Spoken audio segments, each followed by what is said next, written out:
What is up, everyone? Please take a second to hit that like button. The more likes that we get in a short period of time, the more people the algorithm will bring into the chat to come hang out with us and see what's going on. So please hit that like button and let me know how you're doing.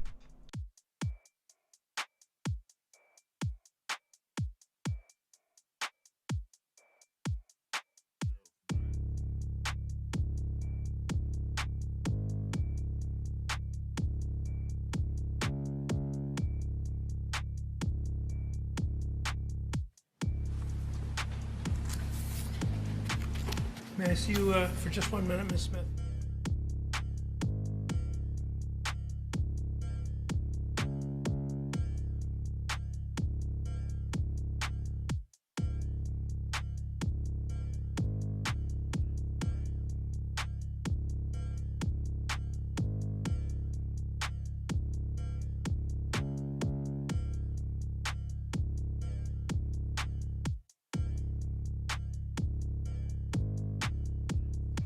We'll begin with another witness, Mr. Richards.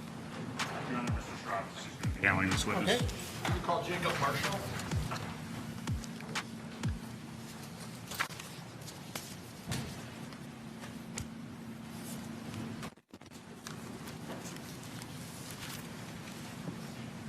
Stand, please. Raise your right hand. Do you solemnly swear the testimony you're about to give in this matter be the truth, the whole truth, and nothing but the truth, so help you God? I do. You may be seated.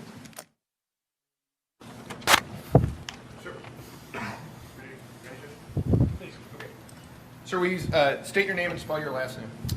My name is Jacob Marshall, Jacobmarshall. And Mr. Marshall, do you know Gage Grosskreutz? I do. Would you say that he's a friend of yours? I would. And has he been a roommate of yours in the past? Yes. Okay. And from what period of time to what period of time were you guys living as roommates? I want to say maybe 3 months up prior to the incident of, I don't recall exactly that happened, but probably like 3 months prior to that, he was living with me up until. So if I said May of 2020, sound fair? Yeah. Yep. Okay. And after August 25th, 2020, did you visit your friend Gage Grosskreutz in the hospital? Yes, I did. And do you remember when you visited him? I believe the following day after the incident happened that night, I went to see him the next day as soon as I could get a hold of his family and stuff. So yeah. And when you saw him, did you see him in Milwaukee? Yes. And you posed for a picture with him in the hospital in Milwaukee, is that right? Objection leading.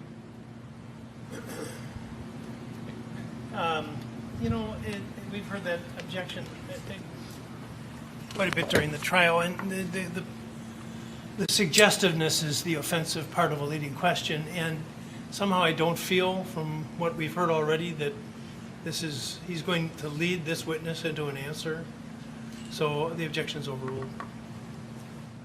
Did you take a photograph with him at the hospital in Milwaukee?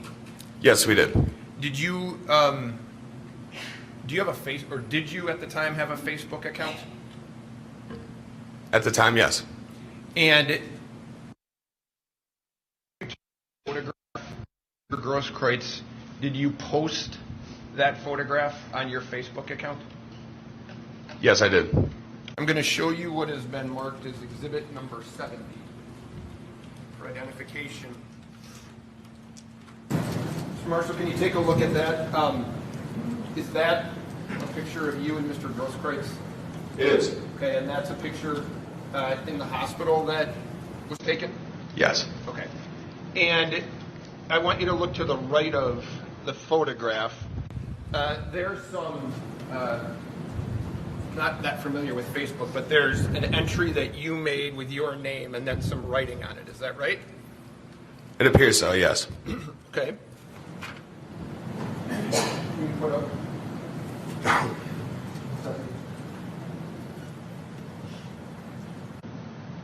So this is the Facebook post we're talking about, and tell me if this is fair. It says, I just talked to Gage Grosskreutz, two. His only regret was not killing the kid and hesitating to pull the gun before emptying the entire mag into it. He said that to you, correct? No, He didn't say that to you? he never said that to me. You just posted something about your friend, your roommate, that was a lie? I did. Given the circumstances and all the threats I've received on the internet, I've never been put in a position like that. Addresses of ours were posted. You know, my mother was getting inboxed. My sister. It was insane with everything going on at the time. I made a bad remark. I was trying to stick up for my friend at the time who, you know, he didn't know any of this was going on. He didn't see the post or anything. You're not sticking up for him. You're saying what he said. No. Hold on. This post down here should have killed him right then and there. That's you saying that, right? That is me saying that, yes. Okay. This post right here is you equating something that Mr. Grosskreutz said to you. I lied. He never said that. Those words have never came out of his mouth. I'm going to object, Your Honor. This is asked and answered, argumentative, and leading. Over. So he never said that. You made it all up. 100% made it all up. Nothing else. Thank you. State. So we're going to start off spicy today. Mr. Marshall, after you learned that your roommate had been shot that night, what did you do? I actually went to Kenosha trying to figure out if he was alive. My sister was the one that notified me. She was watching his live stream, and you know, I had to figure out if my friend was alive. Even at the time, I had no answers. So I drove from Milwaukee to Kenosha to the first hospital. They were transferring him to a secondary hospital, which then he got flight lifted back to Milwaukee. So I basically drove down to Kenosha to drive back to see him in Freighter, but I wasn't able to see him until the following day, at least, I don't know, like 12 hours at least or plus after the incident happened. So As you came down to Kenosha, you first went to KMH or Freighter South looking for him, is that right? yes, it is. And you got there a few minutes after he'd been moved to another hospital in Kenosha, is that right? Yes, I don't know the exact second hospital. It's like St. Mary's or something along those lines, something like that. And then when you went to that second hospital, you got there a few minutes after the helicopter had flown him all the way back up to Milwaukee. Yeah, I actually was watching him get loaded into the Flight for Life. I kind of assumed it was him, and still I had no idea if he was going to make it. I didn't know the severity of things. And so then you drove back up to Milwaukee to Freighter there to try and see whether or not your roommate was alive. Well, yeah, that was a goal, but like I said, I wasn't able to get a hold of anyone. He was obviously anonymous at the hospital. I was just trying to get answers for his mom and his family to make sure, you know, I wasn't sure if my friend was going to make it or not. So I was just, you know, following him around trying to figure it out. But yeah, You were worried, you were scared. I've never been in that position in my life. It was very traumatic watching, you know, my roommate, best friend get shot, and like I said, I thought he was dead from the second of how everything played out. So yeah, I was very scared, very worried about everything. On top of being worried about his safety, you were also experiencing people putting his name on the internet, correct? Yes. And then all sorts of people who supported the defendant were making threats against him and you, correct? Yes, I actually believe one of the guys that was sending threats was with the defendant that night. His name is like Dustin Collette or something. He was sending pictures of guns to us. That was just a little things. Old addresses of ours got leaked out. I was in like fear for my family and fear for my friends. Like it was pretty crazy. So this post where you're talking about emptying a magazine, was that your way of kind of trying to deter everybody from coming after you by letting them know that you guys are armed and ready to defend yourselves? That was 100% it. Gage has never said those words. I was trying to stick up for him more or less. That was, looking back, obviously not a good choice of words to say. I put in my emotions of, you know, what I wish would have happened. I guess you could say it that way that night. But those words never came out of my friend's mouth. When I seen him the next day at the hospital, I cried. I was like, I'm so glad you're alive. Kind of let him know like the severity of everything going on social media. It was pretty wild. So yeah. And it's fair to say that even even after that, in the year, 14 months since then, you and Gage have continued to experience threats, harassment online, things like that? The second I got subpoenaed out of court on Monday, instantly was already getting hundreds of messages, friend requests from people I have no idea. It still goes on to this day. Like, it's insane. Is your friend Gage the type of person who would take another life? No, and that's clearly shows of. The objection is sustained. Gage is a medic, He is a medic. a paramedic, and an EMT. Yes. Fair to say he's dedicated his life to preserving and healing other people. Yes, he cares about the wellness and safeties of others. Nothing further.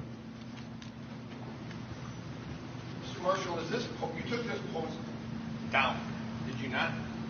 After getting all the harassment and stuff, and instantly seeing that right away, down immediately. And you knew from this post, can you bring up the post again? You knew from the post, because the picture on the bottom shows Mr. Grosskreutz with a firearm, right? You see that? I do. Okay. So you, out of anger or frustration, you knew that if you said that if his only regret was not killing the kid, you knew that would hurt him, right? I did not at the time. Like I said, I was trying to stick up for my friend. It was a very hectic thing. I've never dealt with that situation like that. It was bad judgment. So your method of sticking up for your friend, who you know is possessing a firearm, is to lie about something he said. And like I said, bad. I don't have anything else. I was gonna say, like I said, it was gonna be bad. It was a bad judgment, bad call on my part of even wording something like that, and it was out of pure anger. That's really all I have. Judge, I move 7D. I have no other questions.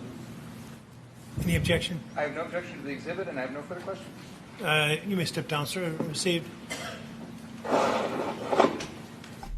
Dirt bag. You would recall Anmal Kindry.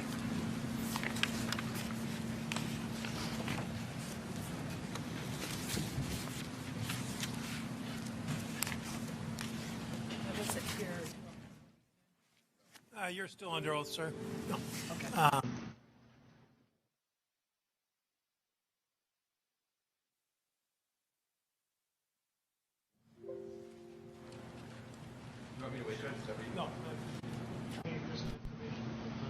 This guy was lying hardcore last time he was on the stand. Okay, sorry. Good morning. Good morning, sir. And the judge has told you that you are still. The state had called you as a witness back on November 5th regarding this case? I don't know the date, but yes. Okay. And do you remember that I was asking you some questions regarding the vehicles, the number of vehicles that had been damaged, the amount of loss that your business had suffered, and information regarding insurance, things of that nature? True, yes. And do you recall part of, and I've got a transcript, so I'll be happy to show you if you have questions about what you had said. Do you remember me asking you about the, I asked this question, can you give me a ballpark, meaning the amount of loss that your business suffered? And you had said that you couldn't remember. I asked you more than 100,000. You said yes. I said more than 250,000, and you said, I do not know, sir. Do you remember that? Yes. Do you remember saying, being asked this question, and you don't know what the loss from those fires were? Your answer was, I personally never calculated it. My dad does the money part. Yes, yes. Is that true? Yes. That you still don't, you didn't know at the time what the loss was? Well, when we arrived on Monday, seeing all the destruction, all the cars, looking at the property, because a lot of oil has gone into the asphalt, the soil replacement and all that. So I mean, we were in shock. My question to you is, as you sit here today, are you still under oath stating that you don't know and didn't know what the loss was? Sorry, I cannot remember. You can't not know what the loss was from your business. I think you need to restructure that question. Restructure the question. Where's Sister Marcian's pointer? This word order is not acceptable. Okay. Okay. You recall testifying last week? Yes. And do you recall when you testified last week, you were asked if you were aware of the total amount of loss to your properties? You remember that? Yes. And do you remember you testified under oath that you didn't personally know what the loss was, that you never calculated it? I personally didn't. And is that your testimony today? At the time, I didn't know what the exact loss was. No, that's not the question. Answer the question he asked, please. Sorry, please repeat the question. Is that your answer today, that you don't know what the loss was? I do have approximation what the loss was. And did you learn that from the last time you were in court till today? Yes. Okay. What is it? It was approximately $400,000. Okay. I'm going to show you, you provided an interview the day after this happened, is that right? And I'll show you, tell me if you're on the screen. Guys, remember, there's just all these cars were exploding. Turn the volume off until we get there. What? It's double volume, so it's double. At least I heard that the other way.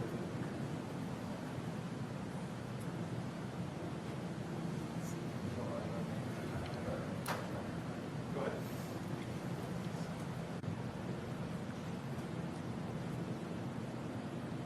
Now, those are cars at your lot, right? At that time, yes. Is that your brother? Yes. Okay. So this is Hold on. your business. Is that you? Yes. Okay. You play it? And it's obviously it's affecting the environment. Yeah. Is it intended to hear this? Yes. Well, I can't. Okay. Now, I got my sinus earplug, but can other people hear it? No, okay.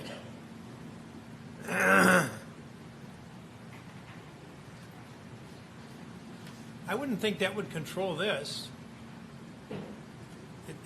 I think it's going to be earlier in the system. It is all the way up. At least on my end, we can see the TV sensor on it.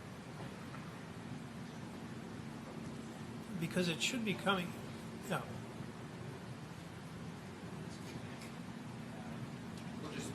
They couldn't hear it, so if it stayed right there. I can't play it at the same time. I apologize if you get that.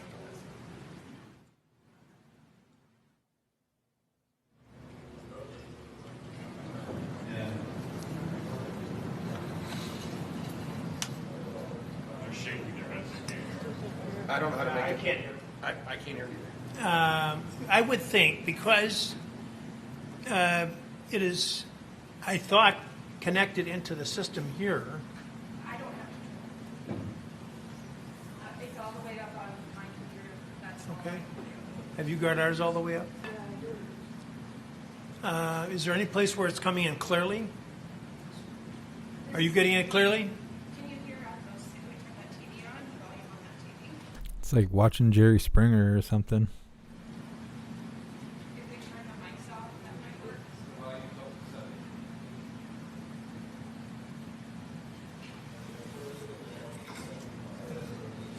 Is anyone getting it clearly?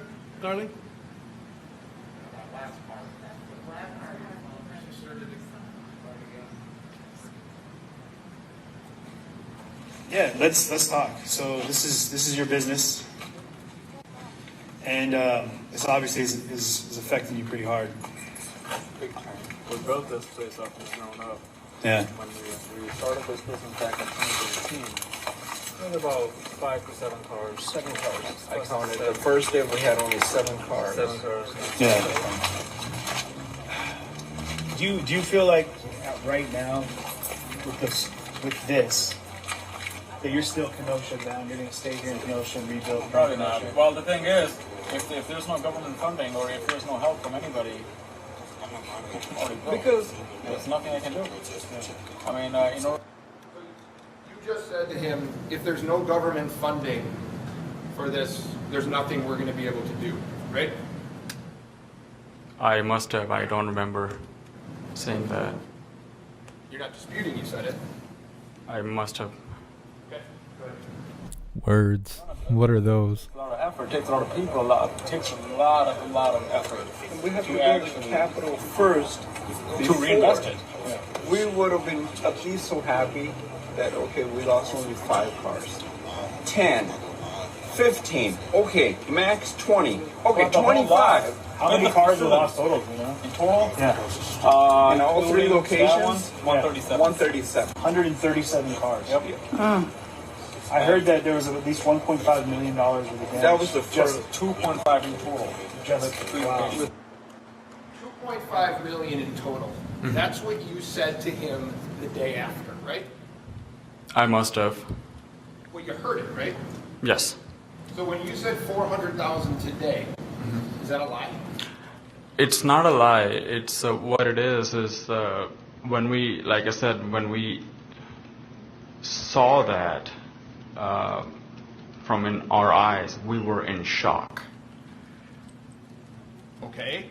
To be able to, to be able to how to come back from it, we were taking everything in consideration in terms of all the oil, the gas has gone into the asphalt, the DOR. So we're basically putting everything in the consideration to get back on track. That's. Understand that, but I want you to answer my question. Go ahead. My question was, when you testified today under oath that your loss was 400,000, you'd agree that's not what you said on the tape, right? That is correct. So what you testified today under oath, that's a lie, right? It was a mistake Today? last time, but in the video. The 2.5 million is the mistake. Yes, because we were in shock. So where'd you come up with that number? Like I just explained to you, over the property loss, the building, the roof, the glass, we didn't know. We looking at the condition of the lot, I mean, you can clearly see it, the asphalt, the soil contamination, there's DOR involved, so that stuff is not cheap, so we were just approximating it that that's probably how much it's going to be for us to be back on track. What, he asked you that he said that he heard it was $1 million or $1.5 million, right? And then you corrected him and said, no, it's 2.5. Well, that's what I said, because of the DOR, and we knew we had to go through the permits again and stuff like that, so I didn't have, it was just the number that was out there with me being in shock of the damages that has occurred to my dad's business. You knew the specific number of cars, right?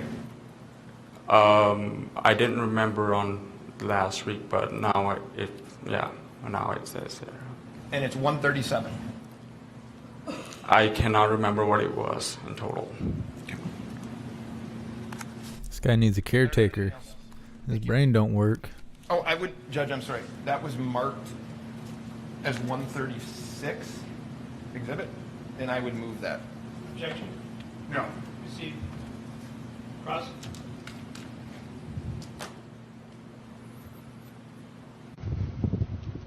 Prosecutor's gonna make this his best friend. He's like, you like lying? I like lying too. The video that we just saw, do you remember what day that was? I honestly do not. Do you remember what day all of those cars burned? This video, it seems like that was early Monday morning. people said Sunday night the lot burned, but when we came to find out, it was Monday early morning in between 12:30 2 o'clock.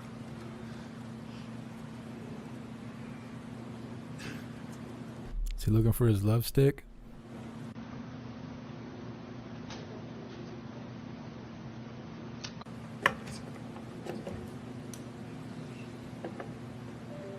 I just want to make sure we're clear about what we're talking about, Mr. Kindry. We looked at this map when you testified on Friday, and the video we just saw is at this location, the car source on the northeast corner of 59th and Sheridan, correct? That is correct. And that is the lot that burned around 2 in the morning on Monday morning. That is correct. All of that damage had been done a couple days before the shootings where Mr. Rittenhouse killed people on the night of Tuesday, August 25th. That is correct.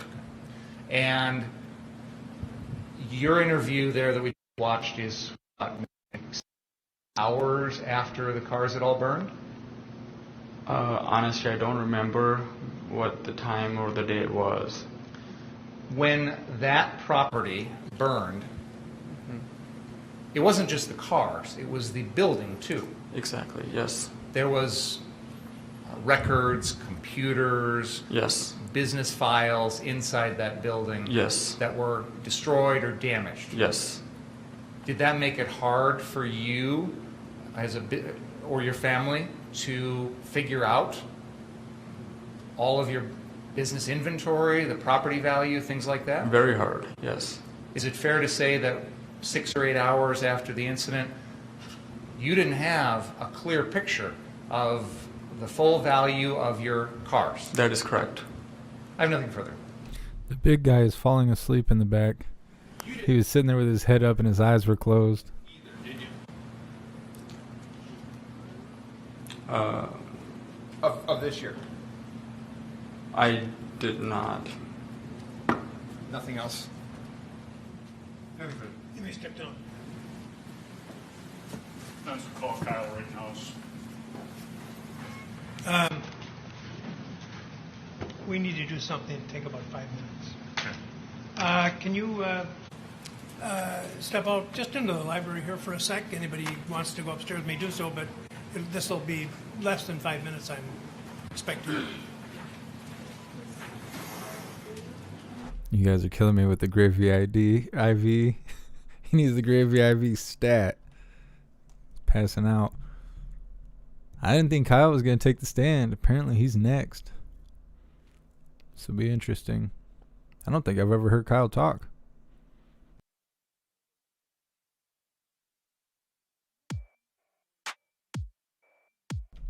The big guy was trying to get that power nap in. He was probably doing some heavy drinking last night. Of his boyfriend's bath water. No, I'm terrible. I know I'm terrible. Well, I wonder what we should do a poll about. Prim and Farrell, yeah, I guess Kyle's going to take the stand.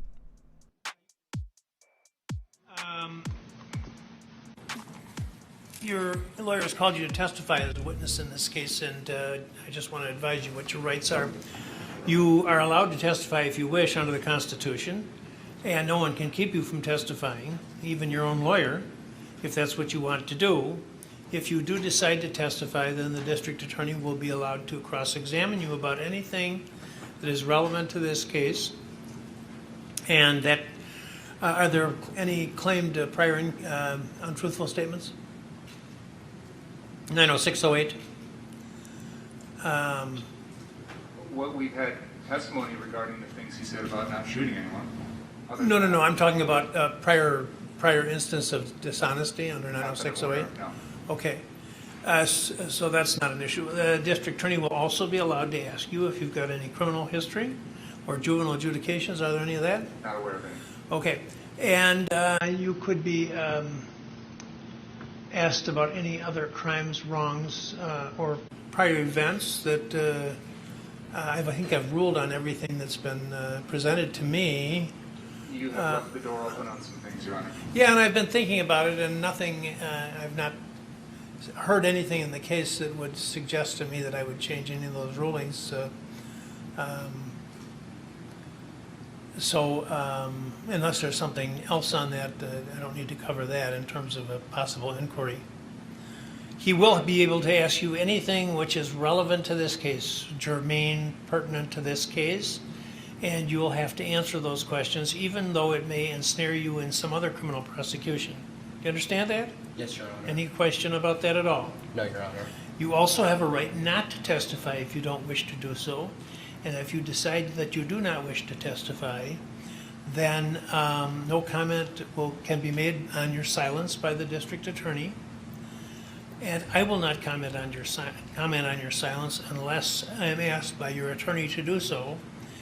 And the only comment that I would make on it, if I were asked to do so, would be to instruct the jury that the defendant in a criminal case has the absolute constitutional right not to testify, and that your silence must not be considered by the jury in any manner in deliberation or in reaching their verdict. Do you understand that? Yes, Your Honor. So that'll be a choice that I would ask Mr. Sharofsky or Mr. Richards at a later point as to what you wanted to do if you decided not to testify, but that won't be an issue if you decide that you do want to testify, okay? Yes, Your Honor. Any question about this at all? No, Your Honor. Have you had enough time to discuss this matter with your lawyers? Yes, Your Honor. Have you had enough time to think about what you're doing? Yes, Your Honor. Do you think what you're doing is the best thing under all the circumstances? Yes, Your Honor. Has anybody threatened you or pressured you or forced you in any way with respect to this decision? No, Your Honor. Has anybody promised you anything in exchange for this? No, Your Honor. Is your mind clear today? Yes, Your Honor. Are you feeling all right? Yes, Your Honor. Have you had anything alcoholic to drink today? No, Your Honor. Have you had any drugs or controlled substances of any kind within the last 24 hours? No, Your Honor. Any reason I should not accept his waiver? No, Your Honor, this is consistent with advice of counsel. Okay. Any questions? Okay, all right then. Anything else? Everybody hit that like button, subscribe, make sure you share this out really quick so everyone can see this.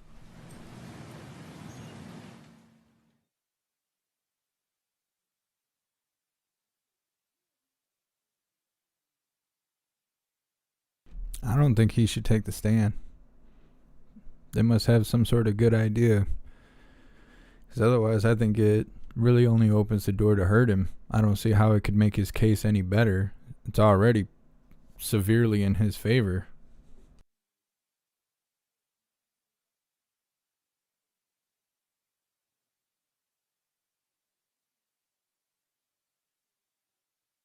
I feel like all he can do from this point is incriminate himself. Everybody else has already been a liar and told on themselves, and it's been admitted from statements and video footage from multiple angles, including the drone footage, that Kyle was in self-defense. At very most, he was illegally in possession of a firearm. I don't see what talking would benefit him.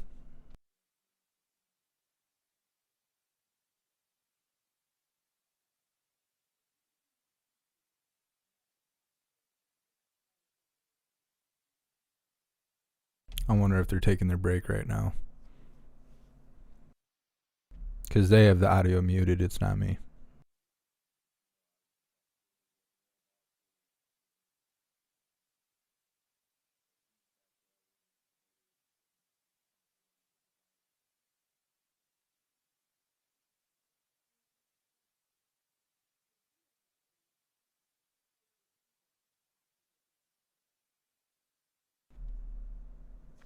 I think the judge knows what's up. I think he thinks it's a clear case of self-defense as well.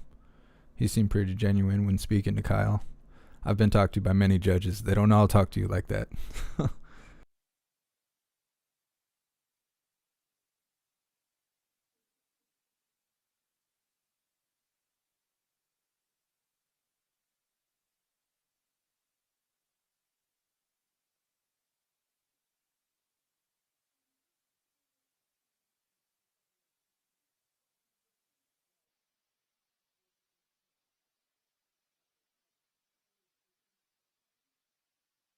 Yours to come back in, please.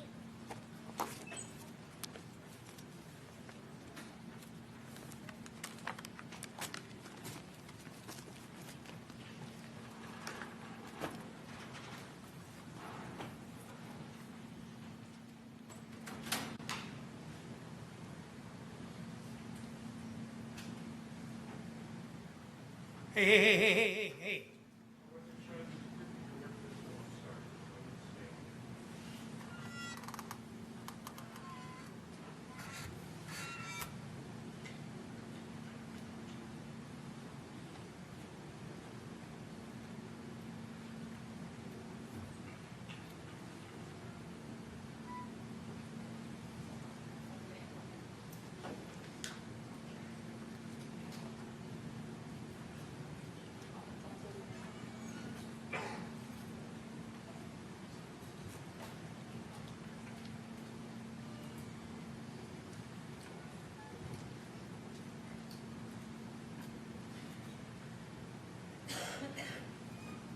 You may be seated. Swear to the witness, please. Can I ask you to stand, please, and raise your right hand? Do you solemnly swear the testimony you're about to give in this matter be the truth, the whole truth, and nothing but the truth, so help you God? Yes. You may be seated.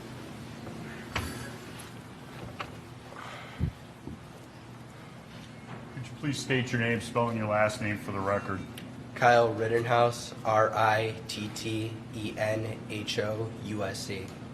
Kyle, where do you reside? Walworth County. How old are you? 18. On August 25th of 2020, did you come to downtown Kenosha to look for trouble? No. Would you have shot Joseph Rosenbaum if he hadn't chased you trying to take your firearm? Objection, leading. That sounds kind of leading. Would you... I'll get to it. Are you a high school graduate? Yes. What high school? Penn Foster Online High School. Are you currently enrolled in any further studies? I'm a college student studying nursing at Arizona State University. Who do you currently live with? My mom and 2 sisters. Directing your attention to August 25th of 2020, where did you reside? Antioch, Illinois. Do you remember the address? 286 Anita Terrace, apartment 104, Antioch, Illinois. And who did you live with there? My mother and 2 sisters. What's your father's name? Michael Rittenhouse. Back on August 25th of 2020, where did he reside? He lived in Kenosha, in the city of Kenosha, in the apartments behind the Pick and Save on 50th. On 50. Do you have any other family that's from Kenosha? Yes. What? My grandmother, my aunt, my uncle, and cousins all live in the city of Kenosha. Okay.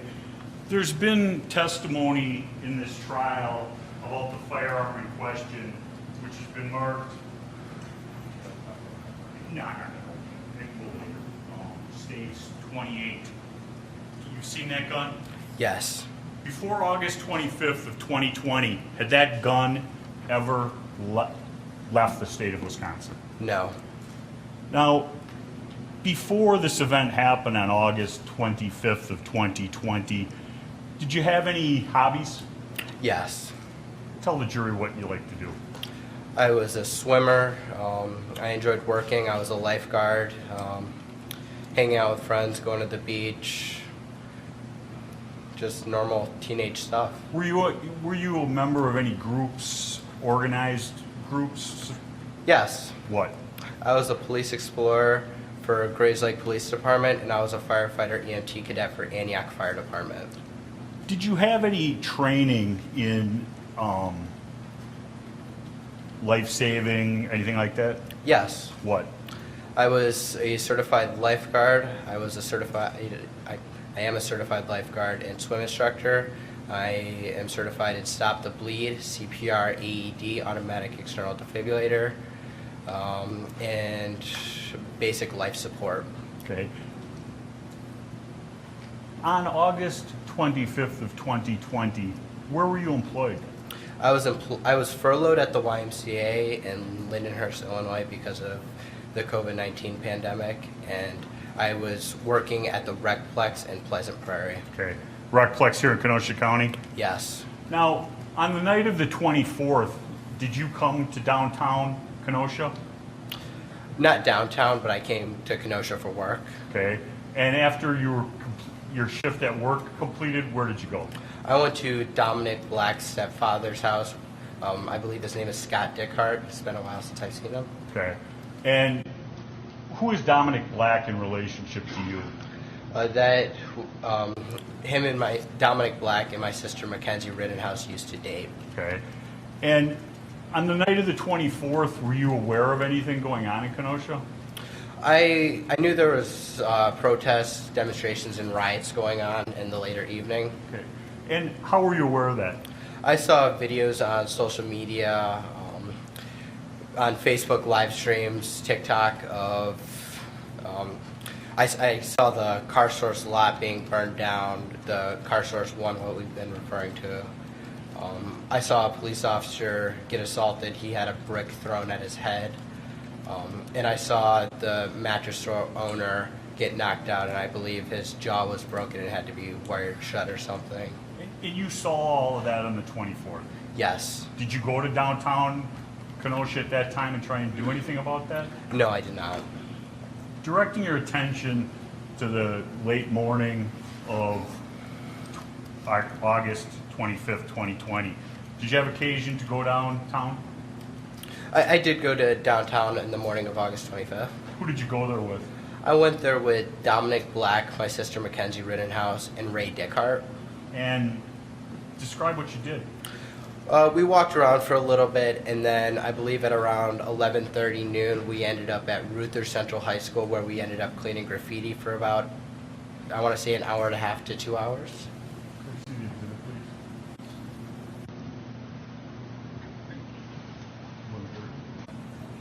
Showing what's been previously marked as Exhibit 131. Do you recognize that? I do. Could you describe what you see in that photo? Towards the left in the olive green shirt, that's me, and then to my left, that's Ray Dickhart, and to my right, that's my sister Mackenzie Rittenhouse. And what are you doing there? we're cleaning graffiti off of Ruther Central High School. And were you getting paid to do this? No, I was not. And you see what the graffiti says? Yes. And you do what it said as you were cleaning it off? Yes. I won't repeat it. After you were done doing that, what did you do? We were walking, and we went to the car source lot, the first location, and we were looking at the destruction of the burnt cars, and we saw the owner, Sam and Sal, I believe that's what they told us their names were. And you saw, when we say car source, the one that you met Sam and Sal at is what we've been referring to as car source number 1? Yes. And that's the one that they just played a video of all the burnt out cars? Yes. Did you have any discussions with Sam and Sal? Briefly, I offered my condolences, and I said if there's anything I can do, please reach out to me. He gave me his number. I gave him my number, And you were with Dominic Black at that time? I was. And your sister? Yes. And what did you do after that? After that, we walked back to, I believe, we parked our car by, you see the parking lot? Do you have the pointer up there? Yes. We parked our car right in this parking lot in that corner, somewhere over there. I can't see that far, I'm sorry. You're referring to the parking lot, which is at the corner 59th and Sheridan. It would be the southeast corner, correct? Correct. And you're pointing the dot. You parked closer to 8th Street, correct? Yes. Okay, you can put the pointer down. And whose car did you get there in? Dominic Black's. And when you left, where did you go? Once we left that parking lot, we went to Dominic Black's stepfather's house again, and we hung out there for a little bit. Okay. And do you know who Nick Smith is? I do. And did you have any contact with Nick Smith that afternoon? Later in the evening, around 3:30, 4 o'clock, Nick Smith called me and Dominic. And when he called you, what was the nature of the call? At first, Nick Smith wanted us to drive him to Chicago by O'Hare Airport, the suburbs of Chicago, because he wanted to buy a bulletproof vest. And Dominic said, okay, we'll drive him. And then he said, okay, I need you to pick me up at like 3:30, 4 o'clock. Okay. Did you go and pick him up eventually? Yes, we actually, before we picked him up, we went to Jelensky's. Okay. What did you do at Jelensky's? We bought, Dominic wanted me to buy 2 rifle slings. And did you? I did. One was for what? One was for my rifle, and the other one was for Dominic's rifle. Okay. And why did you care about your rifles that evening? The reason for the slings were just so it's like a retainer, so if I'm helping somebody with first aid, I can just like dangle my rifle behind me and I don't have to worry about somebody just randomly going and picking it up off the ground, just as like an extra measure so it won't be taken from the ground. And what time did you go to Jelensky's? I want to say about 2:30, but I don't know exactly for sure. Okay. When did you first have contact with Nick Smith? 3:30. 3:15. Okay. 3:15 through 3:30. And was there any discussion regarding Car Source at that time? Yes. What? Nick Smith, once we picked him up, he wanted to go to a bank to withdraw money. The bank was closed, and then he was like, hey, would you guys like to come with me and help watch over the Car Source, make sure there's no fires or anything? And Dominic said yes. I agreed. I said okay. And then I said, here, Nick, I don't really need my bulletproof vest. I'm going to be helping people with first aid, so I gave him my bulletproof vest. And by you giving him your bulletproof vest, did that stop the need to go to someplace by O'Hare Airport? Yes. Okay. And why does a 17-year-old kid have a bulletproof vest? It was issued to me by the Grays Lake Police Department. Okay. You didn't purchase it? No, I did not. And after you gave him your bulletproof vest, where did you go? We went back to Nick Smith's house where we parked Dominic Black's car. And then what did you do? We walked from Mr. Smith's house.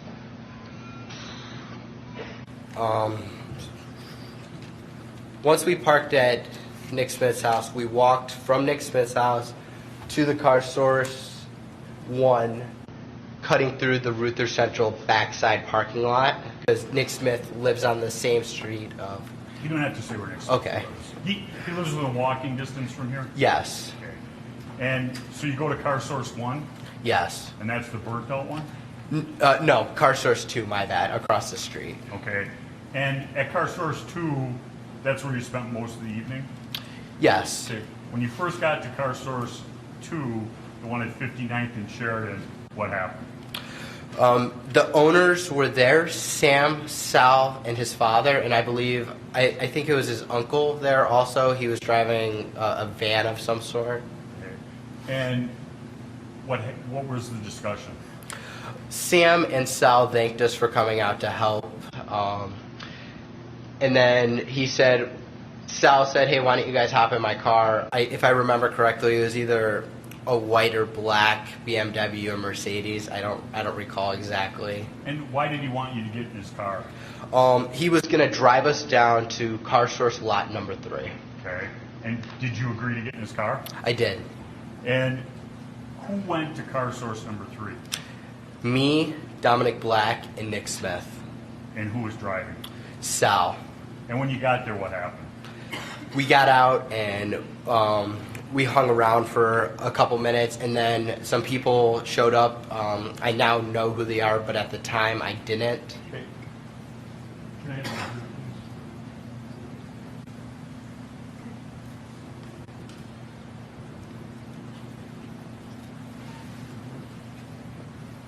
please? Show what's been marked as Exhibit 3030.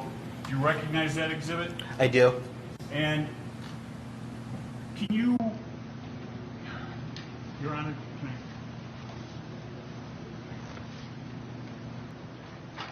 you go up there, please, and point out,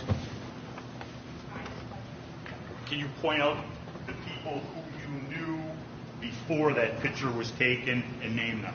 Yes. This is...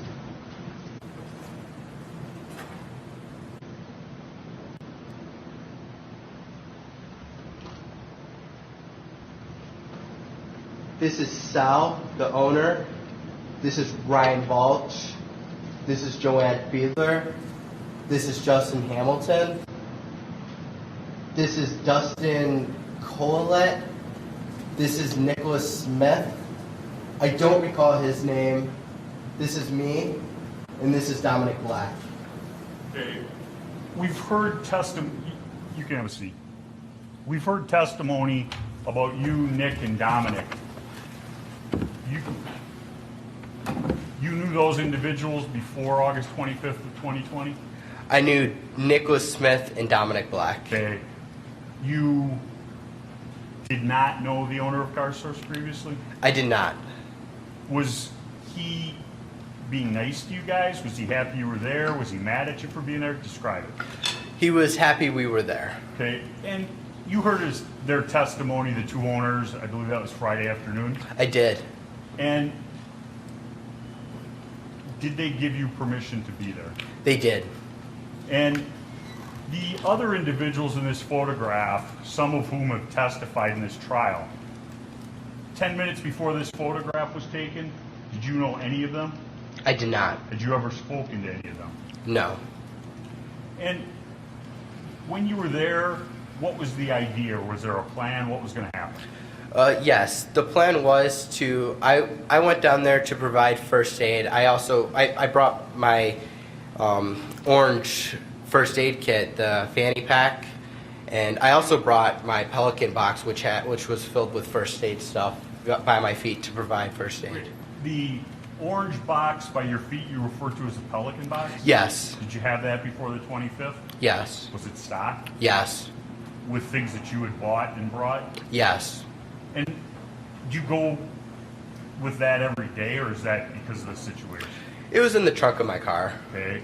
And the fanny pack, what's the situation with that? It was my work bag. I brought it to work with me, and I would put it under my lifeguard booth. Okay. And that had first aid supplies? Yes. Now, after the meeting here at 63rd and Sheridan Road, what's been referred to as CarSource 3, what happened? After the photograph, I believe, I don't recall exactly, but there was about 2 or 3 vans that pulled up, like big vans with people inside of them. Okay. And what was their role in this evening? Well, they showed up and they wanted to protect the business, and I didn't really have a say in what everybody was doing.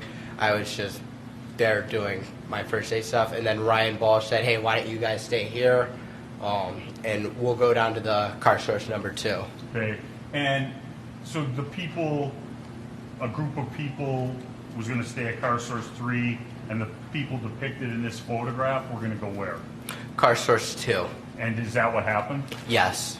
And so at that point then, Sam and Sal had coverage, for lack of a better word, at both of their businesses to protect the property, correct? Yes. So you get down to CarSource 2, did all of these people go there? Yes. Besides Sal, the owner, he did not. Okay. During the night, was Sam and Sal there? They were not. They left you guys there? Yes. I believe Nick Smith was in contact with them throughout the night. I'm not certain, but I believe they were. And you get down there, were you able to get in and out of the business? Yes. How? Sal, the owner, actually gave Nick Smith a set of keys. Did you personally see that? I did. Did he give you any other direction regarding any equipment or anything like that? He let us know where, like, the power washers and the fire.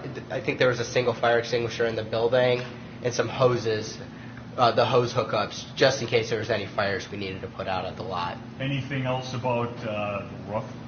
He showed I believe it was Dominic Black and Nick Smith, the 2 ladders that were there to get up on the roof. Okay. And did you guys use those ladders? I didn't personally, but the people that were on the roof did. Okay. And you saw them use those ladders? I didn't see them, but that's how they got up there. Okay. Where were you predominantly at CarSource 2? I was in front of the CarSource 2.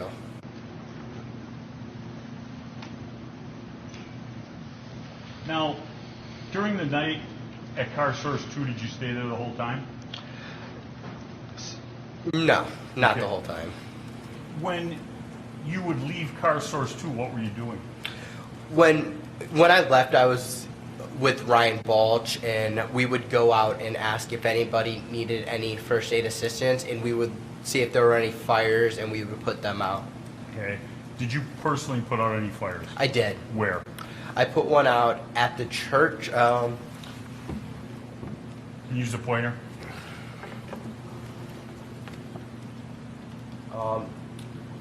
So right here was where there was the demolishing. They were breaking some stuff down.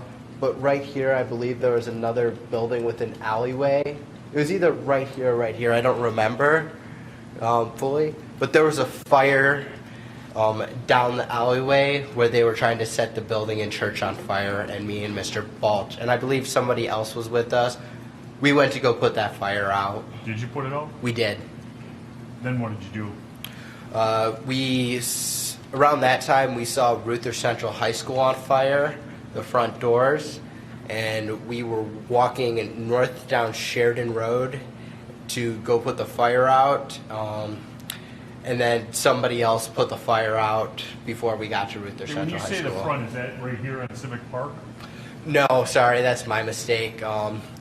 You're walking north on Sheridan. It's the side of the building on Sheridan Road, towards the left when you're walking north. In the general area where you had tried to help remove graffiti earlier? Yes, in that photo to the right. Okay. And during the evening, was there any friction between your group and protesters / rioters? No. The only type of stuff that happened was the person that attacked me first threatened to kill me twice. Okay. And the person who threatened to kill you, we now know is Mr. Rosenbaum, correct? Yes. Before August 25th of 2020, had you ever seen him before? I did not. Had you ever done anything to upset him? No. Now, you said he threatened to kill you twice. Yes. Describe the first time. The first time was me and Ryan Balch were a little bit north, towards the north corner of 59th and Sheridan, and Mr. Rosenbaum was walking with a steel chain, and he had a blue mask around his face, and he was just mad about something. Me and Mr. Balch were asking people if they needed medical help, and then he screamed, sorry for my language, he screamed, "If I catch any of you fuckers alone, I'm going to fucking kill you." And that was directed at you and Mr. Balch? It was directed at both of us, what I believe. And there was a second occasion where he threatened you? Yes. The second time was outside of the car source. And I don't know if it was directed towards me, but I heard it. He said to, I believe it was Joanne Fiedler, Dustin, Colette, and another guy. He was screaming.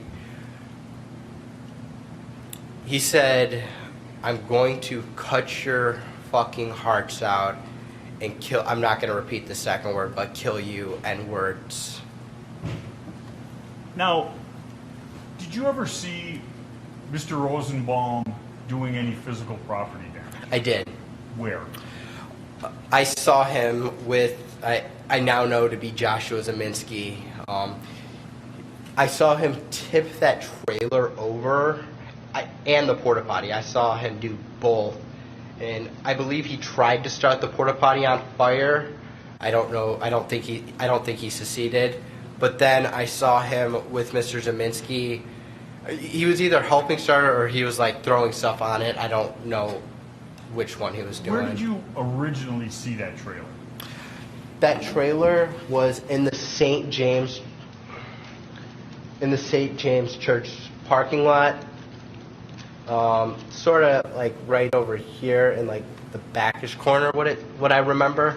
And did you see how it got from there to where it was put on fire? It was pulled. By whom? It was several people that pulled it into the street, but I can't tell you definitely who pulled it into the street. And you went down there and saw them starting a fire? I didn't go down there. I was at the corner of the car source lot. Okay. And you referred to Mr. Zeminski. Before August 25th of 2020, had you ever met Mr. Zeminski? I have not. Did you ever meet him since? I have not.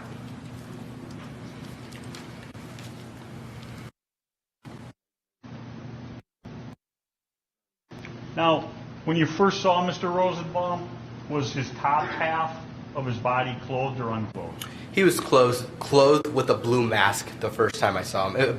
Yeah, blue mask. And what color was his shirt, if you remember? A dark red-ish color. Now, did you provide medical help to anyone? I did. Describe a couple of those occasions. The first time I provided medical help to someone was this lady. I think she sprained her ankle or twisted it. I don't know exactly. I'm not an expert on x-rays, or I wouldn't know. She hurt her ankle and she was being carried by two gentlemen. And I said, hey, before that I was just pepper sprayed, but I was like, hey, do you need help? And she said yes, and I said, okay, let's go into the car source where I was helping people. And I wrapped her ankle, and then she went on her way. And I let her know there was a hospital. If you go, I want to say southbound Sheridan, across the street from car source 3. I let her know that the hospital was over there, and she should go get it looked at. Okay. Anybody else? Yes. What? Somebody threw a chemical bomb, actually right after I heard I'm going to cut your hearts out from Mr. Rosenbaum. I don't know who threw it, but somebody threw a chemical bomb, and Ryan Balch had some effects of it, so I helped Mr. Balch with being able to breathe, and I helped flush his eyes out and had him drink some water. Okay. You, in the answer to the question just before, you said something about being pepper sprayed? I did. And where did that happen? That happened at the car source, I believe it's the first time a big crowd of people were over there. I was pepper sprayed by somebody that was in the crowd. I don't know why, but I was pepper sprayed. Did you do anything in retaliation? I did not. Now, directing your attention to later in the evening, did there come an occasion where you had contact with Mr. McGinnis? There was. And before this evening, August 25th, 2020, did you ever met or spoke to Mr. McGinnis? I have not. And you and Mr. McGinnis and Mr. Balch go someplace? Yes. And describe that. I get done with my interview with Mr. McGinnis, and I asked Mr. McGinnis, no, I don't ask him. I said, if you want to come with us, that's fine, to document and film me and Ryan helping people. And he said, yeah, sure, and he followed behind us. And in that tape from Mr. McGinnis, there's talk about you being an EMT, correct? Yes. Are you an EMT? I am not. You have first aid and other training? I do. And you go to south on Sheridan Road? Correct. You cross 60th and Sheridan Road? I believe we stay just to the right going south on Sheridan Road. Okay, and eventually you cross Sheridan Road? Eventually. And were the Bearcats there yet? No.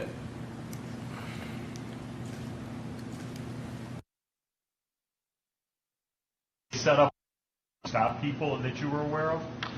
Not that I was aware of. I just know they were parked right there and people were throwing rocks at them. Did anybody tell you not to cross that line? You wouldn't be able to go back? Not until later in the evening. Okay. You cross that line, and where do you go? We continue straight in a southerly direction down Sheridan Road. Okay. Were you going any place in particular? No, we were just going to see if anybody needed medical help, and I looked at a guy's shoulder on the way there. Okay. And you finish with the guy's shoulder, and you continue on, and what happens? I continue walking in a southerly direction down Sheridan Road, and then as I'm walking, I believe you guys have been referring to him as Yellow Pants. He said he said something to me. I believe it was, you were the one that pointed your rifle at me with the laser pointed at me. I believe that's what I heard. And I didn't. That's the first time I saw him that night, so I was confused. So I said I did, and then I continued to walk away. And was the did an admission that you did it, or more of a statement with a question? It was a sarcastic remark. Okay. Did you engage with him any further? No. And from there, where did you go? There I continue walking in a southerly direction, merging towards the middle of Sheridan Road. Okay, at that point, you become aware of anything? In about as I'm walking, I start to look because I realize Mr. Balch is not with me anymore. Okay, did you continue on your way down Sheridan Road without Mr. Balch? No, I actually went to go look for Mr. Balch in the Ultimate Gas Station parking lot. Okay, when you went to the Ultimate Gas Station parking lot, describe what was going on there. There were a lot of people there. I don't really know what was going on. I was just focused on trying to find Mr. Balch. As I was looking for him, couldn't find him. I said, okay, no problem. I'll just go back to the car source number 2. Okay, and describe what happened as you did that. As I did that, I received a phone call from Dominic Black. Okay, let me back up. Were you able to get back to car source number 2? No, I did not. Describe that. As I was trying to get back, the police stopped me. Well, it didn't stop me. They told me, I believe they said something along the lines of to not go down there. And I was telling them, hey, I need to go down there. That's where I'm at, that business. I don't remember exactly how that conversation went, but they wouldn't let me go back to car source lot number 2. So you weren't able to get back to car source 2? I was not. Did you disobey the police's order? No. And you're alone, you're stuck on the other side of the police line from the car source 2. Where do you go? I go to where there's other people at the gas station, protecting the gas station, and I go there because I believe that's the safest place to go because there's other people there. And at that point, were you able to find Mr. Balch? I was not. Well, you're at the Ultimate Gas Station, I think we've been calling it? Correct. Point it out, just there's no... Right there, the Ultimate Convenience Center, diagonal from the Gulf gas station. Okay. And when you were there, what's the next significant thing that happened? Dominic Black calls me and he says, Kyle, I need you to get down to the car source lot number 3. The cars are being bashed in. They're setting all the cars on fire. I need you to go and put the fires out. Okay. And did you do anything as a result of that phone call? I did. What? At the Ultimate gas station, I asked, I don't know who he is, but I asked an individual if he could come with me and if I could have a fire extinguisher to put out the fires. Were both of those requests satisfied? One of them were. What? I was given a fire extinguisher, but he said he can't come with me, and he said he believes there's already people down there helping protect the business. Okay. And what did you do then? I start running towards the car source lot number 3 to put out the fires, pausing occasionally to catch my breath and walk. Okay. On the way to car source 3, did you have any interaction with Mr. Rosenbaum? I did not. Did you speak to Mr. Rosenbaum? No. Did you notice Mr. Rosenbaum doing anything as you went down to car source 3? I didn't notice Mr. Rosenbaum until until he came out from behind the car and ambushed me. Okay, I'll get to that. Did you run the whole way? No, I didn't. Okay. You had your gun, correct? Yes. And you had a fire extinguisher? Yes. And you had your medic? My medical bag, yes. And were you asking people about medic at that point? I was asking people if they needed medical help as I was getting down there. Did you receive any responses? No, I didn't. Describe your approach to car source number 3. As I'm walking down Sheridan Road, I hear somebody scream, "Burn in hell," and I reply with friendly, friendly, friendly, to let them know, hey, I'm just here to help. I don't want any problems. I just want to put out the fires if there are any. I continue walking, and then I notice the Duramax. I notice a flame in the back seat of the Duramax, and I step towards the Duramax, and as I'm stepping forward, I believe his name is now Jack. He steps in his hand, and as I'm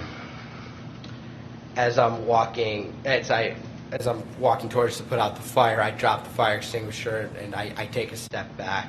Okay. When you step back from Mr. Zeminski, what's your plan? My plan is to get out of that situation and go back north down Sheridan Road to where the car source lot number 2 was. And did you get back?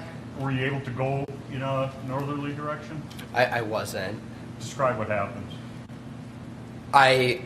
Once I take that step back, I look over my shoulder, and Mr. Rosenbaum was now running from my right side, and I was cornered from in front of me with Mr. Zeminski, and there were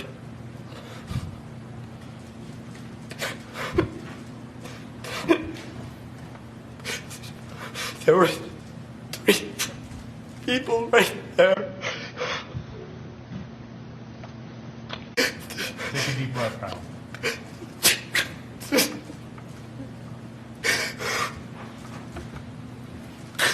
That's what I...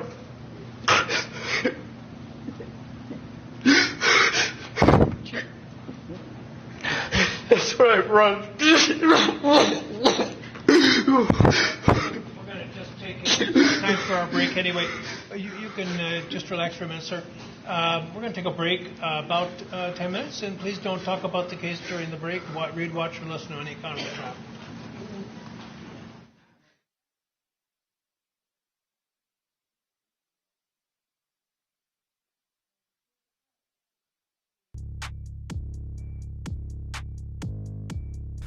Yeah, I thought it was going to be that way.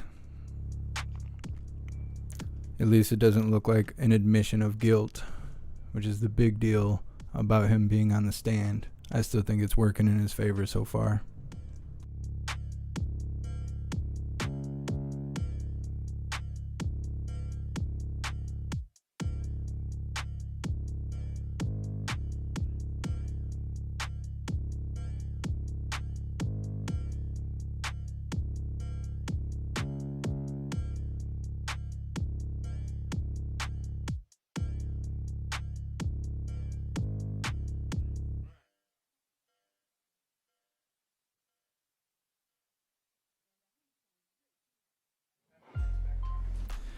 Yeah, I'm just nervous how it's going to go when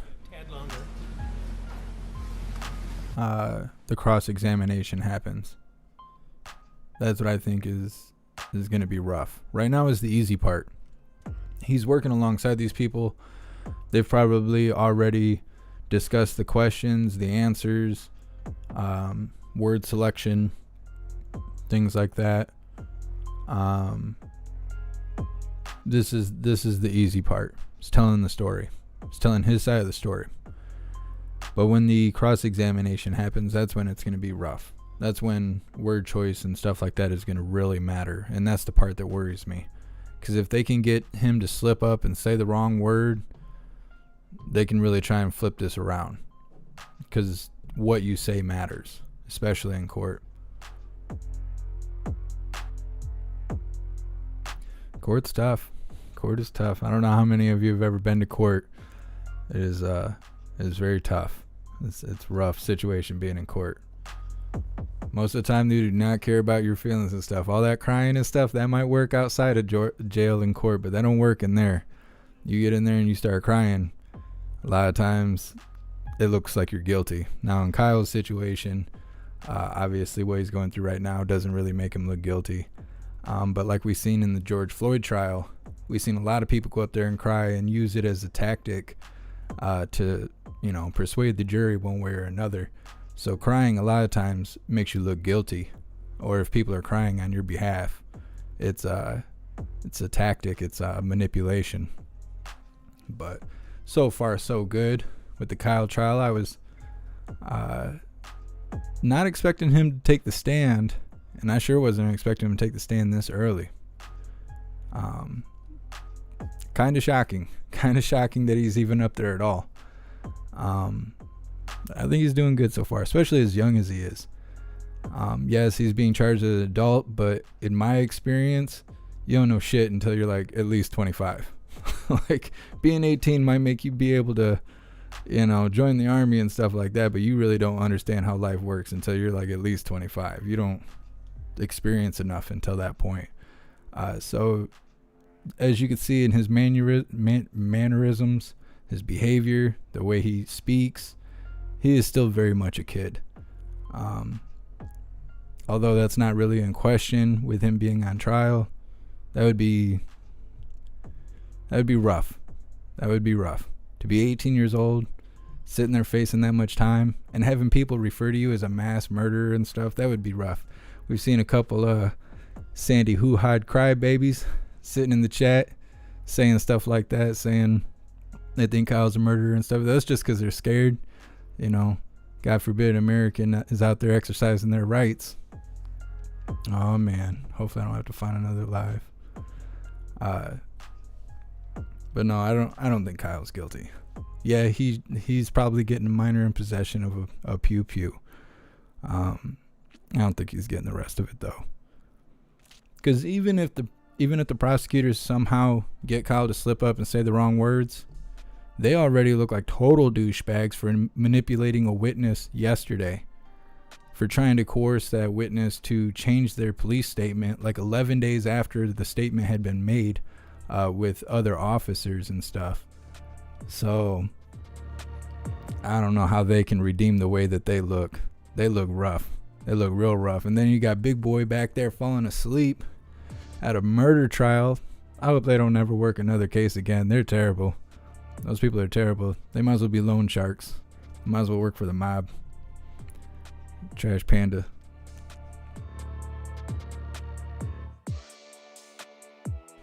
Oh, yeah, I see little Sandy hoo-has out here crying in the chat.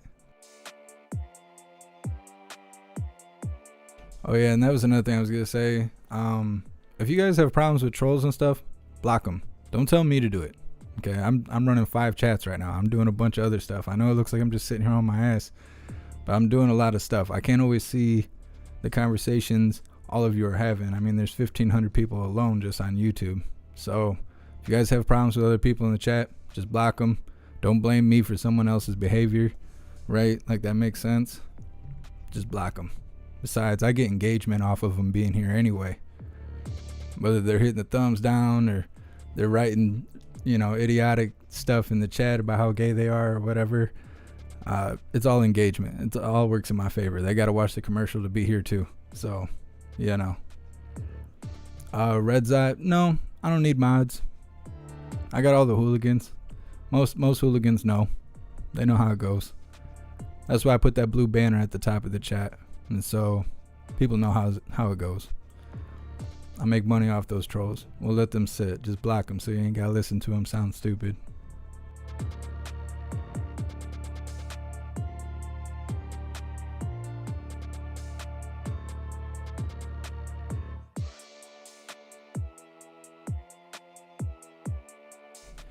I always want to say stuff to you guys on Twitch, but all your colored names are so hard to read. Can't verbally say your name if I can't read it. And half of it sounds like some crazy islander word that if I pronounce it the wrong way, my furniture's going to start floating around my living room. I can't risk it. I can't risk it. I don't even know how you guys come up with half these names. I saw someone's name a couple days ago. Like room temp milk. Like, how you come up with that name? You guys are crazy. Super creative hooligans. Oh yeah, I'm trying to come up with a way for Grambo hooligan shirts. I was thinking about it a lot since yesterday, since we had Grambo up on the stand. I think we're gonna have to figure something out, come out with some t-shirts for our more mature hooligans.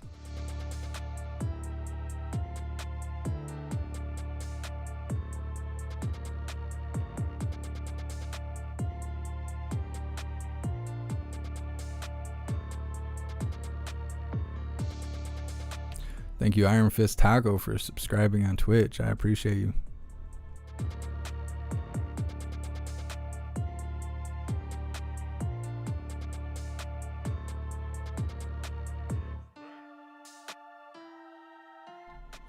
B. Dot, you don't cry after you murder someone. No one does. You go into shock. I've been in fights that were really bad. That were like really bad. Like broken bones and like serious injury, like not knowing if someone's gonna wake up, or like lots of blood. You're not sure if they're gonna survive. Been in lots of incidents like that, and you don't cry. You're in shock. Your body doesn't just sit there and cry because you're in shock. You don't cry until after you come out of shock, whether you murder somebody or defend yourself. Intense aggression, anything that puts you in tunnel vision. Once your adrenaline hits, you're not crying.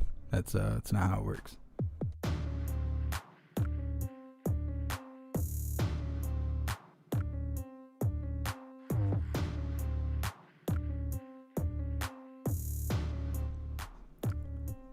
Yeah, Charity. I feel the same way. I think that Grambo was awesome. That's why we're definitely gonna make her immortal. Come out with some hooligan shirts in her honor.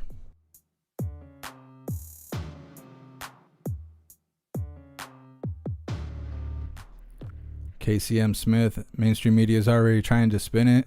I haven't really been reading any of the articles or anything like that. I'm not surprised. I'm sure they want to come out there and say a whole bunch of bad stuff about him.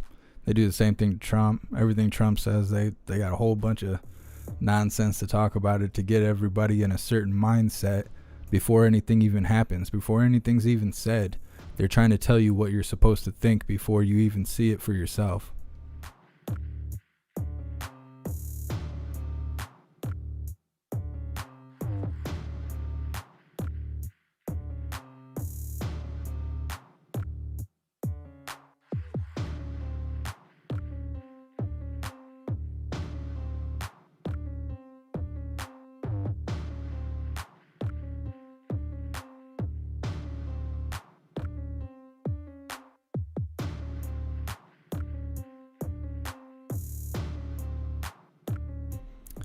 Freedom first. What changed in your life for the better?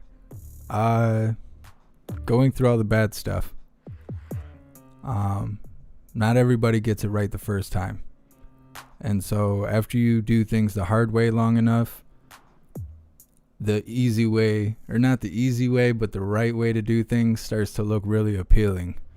You can only lie, cheat, and steal for so long before it catches up to you. You spend your life basically waiting to either die or go to jail. And when you find things you appreciate and you make that a routine in your life, you spend most of your day being happy and teaching others how to be happy. And that's way better than fighting, stealing, doing dirt, cutting corners, trying to get rich quick, scamming, scheming, being slimy. That stuff doesn't get you anywhere. Easy come, easy go.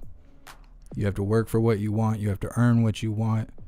It gives you the power to stand on whatever you have and defend it because it's yours. You earned it. It's the way everyone should live their life, in my opinion.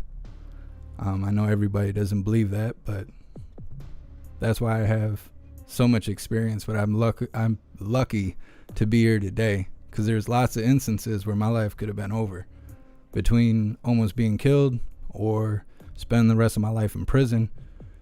I've lucked out, and here I am, hanging out with all the hooligans.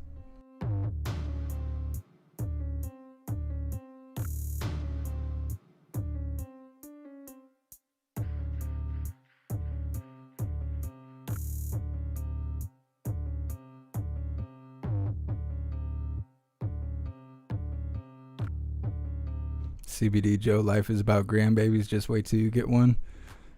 Oh man, I hope it's a long time before I have grandbabies.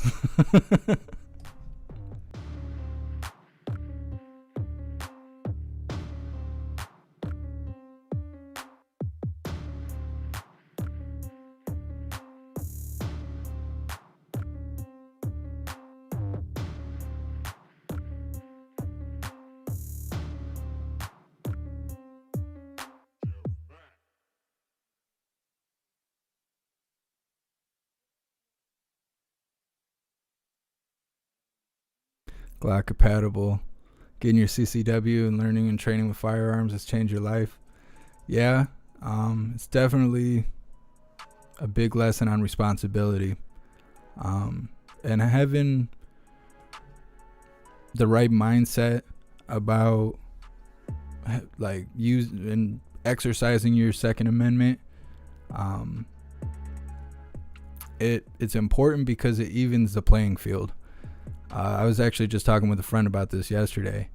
I got friends and stuff that are Canadian, and he's having an issue. He plays video games or whatever, and he's talking about how British people get online and they hate Americans and stuff like that. And I was trying to explain to him that we all think of each other in different continents and stuff based off what we see on TV. And most of it's an American depiction, because 90% of media comes from America. So if you see British people or Australians or whatever, that's America's version of that culture. It's all been Americanized because of American movie productions and stuff like that. And I was trying to explain to him, for instance, a lot of Canadians that I've met anyways feel like they're more of a badass because they ain't got a Second Amendment. They can't have pew-pews. And so they feel like they're tougher because they got to use their hands for everything. And it's an interesting perspective, because as an American, and you know, we, even as kids, a lot of us have been around pews and, you know, saw our parents use them or whatever. And it's about as normal as fishing around here. And so it's hard for us to have a perspective like that. But one thing that our Second Amendment provides us is balance. It levels the playing field. Whether you're 6'11" and 400 pounds, or you're 5'0" and weigh 100 pounds, having that pew-pew in your possession says that you don't have to be in danger, that you don't have to feel afraid, like someone's gonna come hoe you and take everything you got, including your life. You can defend yourself. It makes everyone an equal. And that's something that's really important about our Second Amendment, and a big reason why we can't let it go. Because not only does it make all of us equal, it was put there so an entity such as the government can't just come force us to do whatever. We are all equal. And that's something that's important about our Second Amendment. But if you don't live in America, then you wouldn't know that, because you all are equal without it. So that's something to me that I think about. And I know what you mean when you say you finally feel like an adult now that you have your CPL or CCW. Yeah, out there exercising your Second Amendment.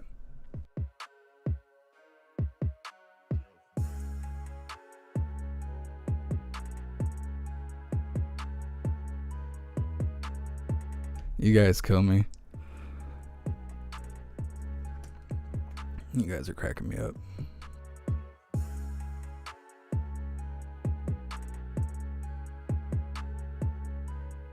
I think everybody there looks like they're feeling pretty rough about the situation. I wonder what happened during the break.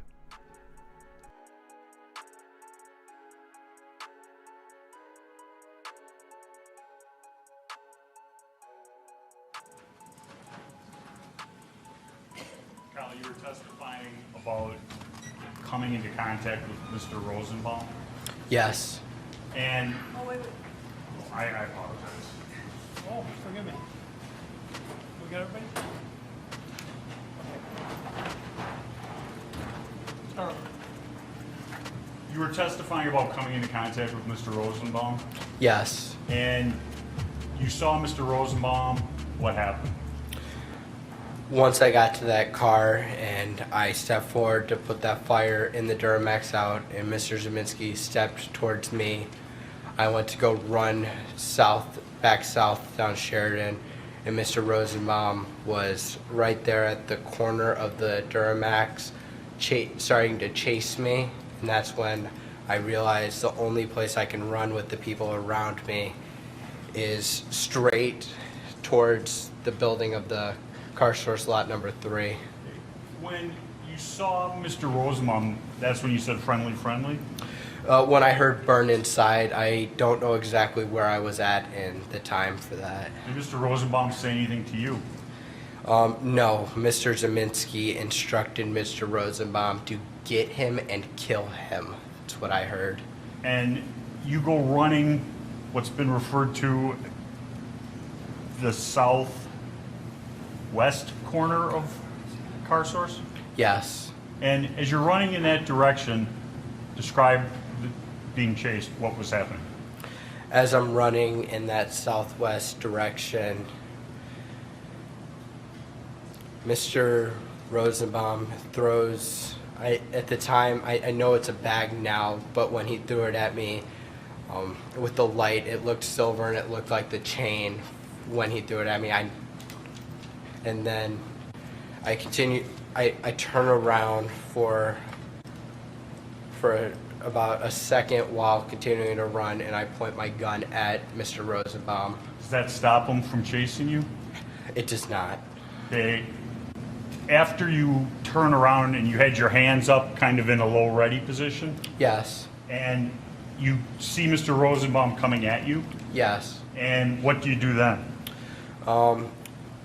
After he throws the bag and he continues to run, he's gaining speed on me. A gunshot is fired from behind me, directly behind me, and I take a few steps, and that's when I turn around. And as I'm turning around, Mr. Rosenbaum is, I would say, from me to where the judge is, coming at me with his arms out in front of him. I remember his hand on the barrel of my gun. And why didn't you just keep running? When I was over there were about 100 people surrounding those cars, and there was no space for me to continue to run to. Okay. And so you turned around? Yes. And as you see him lunging at you, what do you do? I shoot him. And how many times did you shoot? I believe 4. And after you shot him, what did you do? The people around the cars that were originally there were not there anymore. They moved away, and I ran around to see if I could help Mr. Rosenbaum. And when you got to Mr. Rosenbaum, what was happening? Mr. McGinnis he took off his helmet and slammed it on the ground and took off his shirt, and I don't remember what he said. I wasn't focused on that. I was in shock, sort of. Let me back up a second. Did you know Mr. McGinnis was even around? I didn't. Okay. And he says something to you, and what do you do? I pull out my phone and I call Dominic Black. And you call Dominic, and what do you say? I told him I just shot somebody. I had to shoot him. And what do you do then? I now know it to be Kelly Zeminski, Joshua Zeminski, and I don't know the other people were screaming, get his ass, get his ass, get him, get him, get him. And based upon that, did you feel as though you were safe to stay where you were at? I thought the safest option would be to go north down Sheridan to turn myself into the law enforcement down there. And as you head down Sheridan Road, describe what's going on. As I'm running, at first I'm in the sidewalk, and Mr. Lukowski, Jason Lukowski, is in the sidewalk, and I stop to talk to Mr. Lukowski for a brief second. I remember telling him that I just shot somebody and I need help to get to the police because the crowd, there was a mob was chasing me. And did Mr. Lukowski offer you any help? I don't remember. Okay, what do you do then? I continued to run after hearing people were saying cranium him, get him, kill him. People were screaming, and I just was trying to get to the police running down Sheridan Road. And you say I'm trying to get to the police. Why were you trying to get to the police? So I didn't do anything wrong. I defended myself. Did you feel as though there was safety where the police were? Yes. And as you head down Sheridan Road, what's the next thing you remember? The next thing I remember is Anthony Huber striking me in the head with a skateboard. Okay. As you sit here today, do you remember talking to Gage Grosskreutz? Yeah, sorta, a little bit. I didn't know it was Gage Grosskreutz when he came up to me, but sorta. Okay. And when this individual runs up to you and gets how close? I would say within a foot. Did you shoot him? I did not. Did you point your gun at him? I did not. Why not? I didn't see him as a threat to my safety or life. Okay. Was he armed at that time? Not that I noticed. Okay. And you continue running in a northerly direction down Sheridan Road? Correct. And as you're running in that direction, you said the next thing you remember is Anthony Huber. Yes. Describe that. Anthony Huber, what I remember is running past Anthony Huber, and as I'm running past Mr. Huber, he's holding his skateboard like a baseball bat, and he swings it down, and I block it with my arm, trying to prevent it from hitting me, but it still hits me in the neck, and as I block it, it goes flying somewhere off in the distance. And do you stop then? No. What do you do next? I keep running down Sheridan Road towards the police line. Then what happens? I get lightheaded, I almost pass out, and I stumble and hit the ground. Okay. Before you hit the ground, how many times were you struck? I believe twice. Okay. Do you remember anything about the other one? I remember the first one being a rock. I don't remember who did it, but I remember like the bumpiness of like a concrete rock hitting me in the back of the head. Okay. Now, after being struck with Mr. Huber's skateboard, you end up on the ground. Yes. You're on the ground. What's the first thing you remember?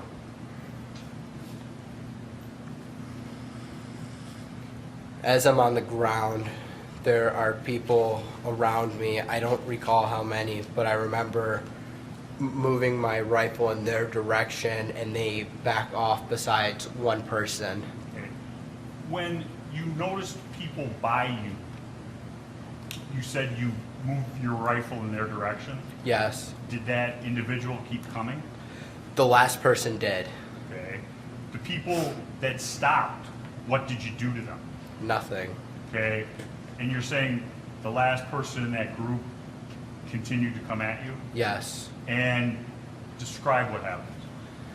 The last person, I don't know his name. I don't think he was ever identified. Jumps at me he was wearing boots, I believe, and as he's running at me and jumping, as his boot is making contact with my face, I fired 2 shots at him. Why did you shoot at him? I thought if I were to be knocked out, or he would have stomped my face in if I didn't fire. As a result of being kicked in the face, what happens? Mr. Huber immediately after I'm kicked in the face, runs up as I'm sitting up to try to get up and get to the police. I'm on my back, and Mr. Huber runs up. As I'm getting up, he strikes me in the neck with his skateboard a second time. Then what happened? He grabs my gun, and I can feel it pulling away from me, and I can feel the strap starting to come off my body. And what do you do then? I fire one shot. And after you fire, striking, we now know, Mr. Huber, what do you do? I lower my weapon, and I see Mr. Grosskreutz with his hands up, and as I'm lowering my weapon, I look down, and then Mr. Grosskreutz, he lunges at me with his pistol pointed directly at my head. Now, you heard Mr. Grosskreuz's testimony about re-racking? Yes. Did you re-rack your weapon? I did not. Could I have the exhibit, please? Make sure to see if you would.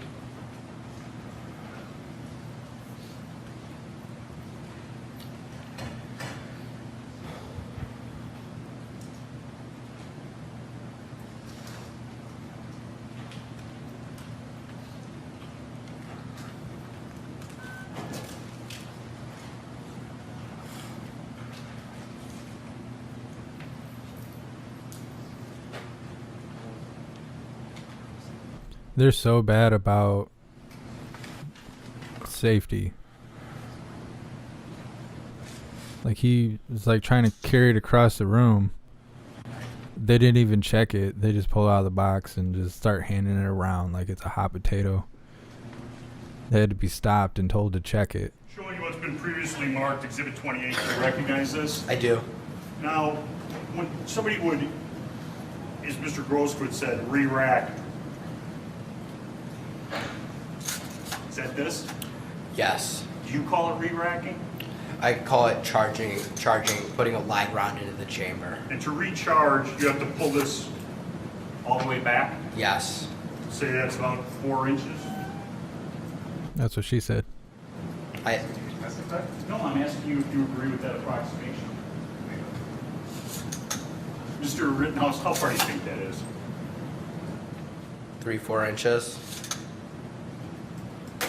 And if the weapon is loaded and you re-rack, what happens?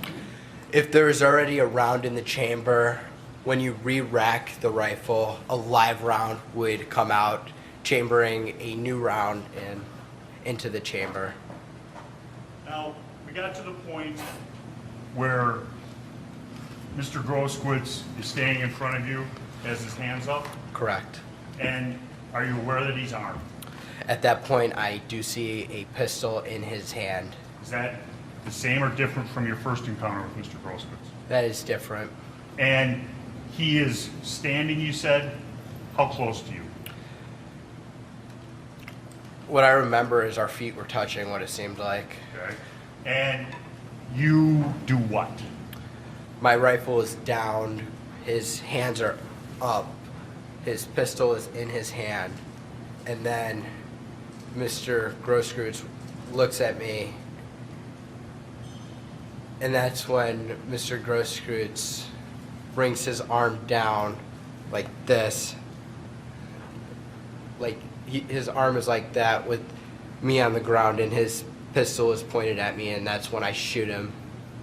How many times did you shoot him? Once. And after you shoot Mr. Grosskreutz, do you know where you shot him? No. What happens after you shoot him? He's no longer a threat to me. There's only one person in front of me, and his hands are up. I briefly point my rifle at him, and I get onto one knee, getting up, and he backs up with his hands up, and I don't shoot him. Did you notice anybody to your sides? To my left, there was a gentleman with a pipe, and to my right, I believe it was a fence post. I don't know what it was, but it was a large object. Once you're to your feet, what do you do? I start walking towards the police line, to turn myself into the police. Describe, where is the police line? Is it still in the same place? It moved up a little bit. I was down in the road about approximately right here. I'd say over here somewhere in this area. I don't remember exactly, but the police line was right here. I could see the flashing lights as I was trying to get to the police before. Okay, and as you go towards the police line, describe what happens. I run and walk. I put my hands up, and as I'm walking towards the police, I can't really hear anything. My vision is very narrow. I can only see directly in front of me. I see the flashing lights. I remember I occasionally tried to move my rifle behind me, to put it behind me, so the police didn't see me as a threat when I tried to turn myself in. I continue to walk, and then I walk towards the window of the sedan, the police cruiser sedan, I don't know what they're called, and I tell the officer, I just shot somebody, and the officer says, get the fuck back or you're going to get pepper sprayed, go home, go home, go home. And where do you go after you step back from the police car? I go to car source number 2. Okay, and now there wasn't a line there? They weren't stopping people from going in a northerly direction? No, they weren't. And you go to car source, what we refer to as car source number 2, and who do you see? I get there and I see, I think the first person I see is Joanne Fiedler. I don't remember exactly, but I believe that's who's outside at the door. They let me inside. The door was locked, so somebody had to get the key to unlock it. And then we go inside, and I'm in shock. I don't really remember what was happening in there. I was freaking out. I was just attacked. My head was spinning. And did you go and turn yourself into the Kenosha Police Department? I did not. Why not? The Kenosha Police Department was barricaded off with a fence, and I don't think they were accepting anybody to come to the police department at that time. What did you do then? I went to the nearest police department that I knew of, which was Antioch Police Department in Illinois by my house. Who took you there? My mother. Okay. How did you get to Antioch from downtown Kenosha? Dominic Black drove me. Okay. And then Dominic Black drives you where? He drives me to my house in Antioch, Illinois, where I meet with my mother and sisters, and I tell them what happened. I sort of tell them what happened. I was still in shock. My head was still spinning, and then we go to the Antioch Police Department where I turn myself in. Who drove you to the Antioch Police Department? My mother. And did anybody else go there with you? Not at first. Okay. And you get to the Antioch Police Department approximately what time? I would say about an hour after the shooting. Okay. And when you get there, are they looking for you? No. Did you have to explain to somebody?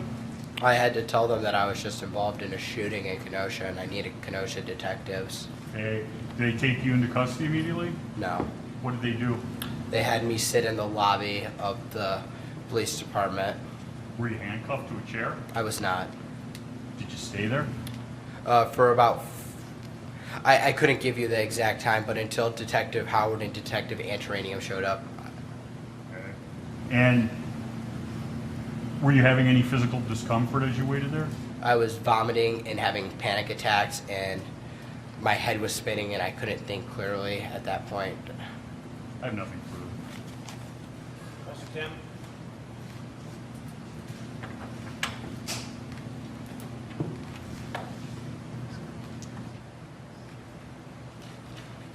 Here we go with the nonsense.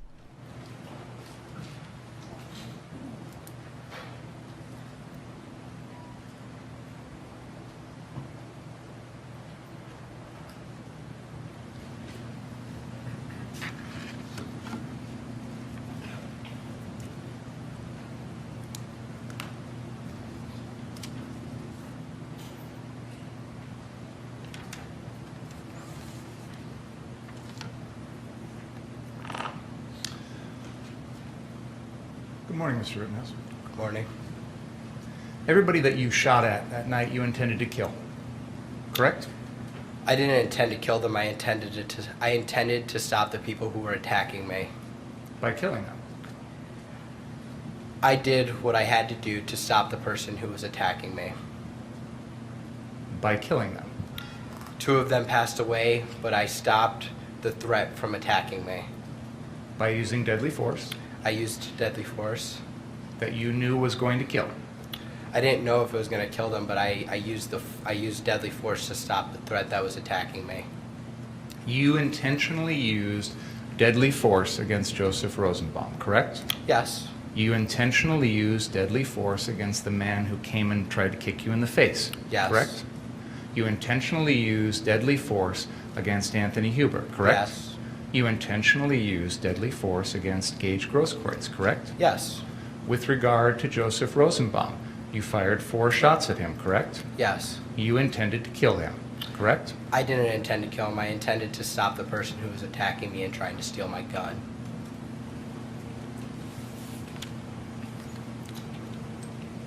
Since August 25th, 2020, this is the first time that you have told your story.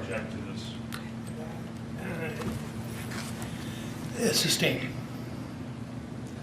Since August 25th, 2020, you've had the benefit of watching countless videos of your actions that night, correct?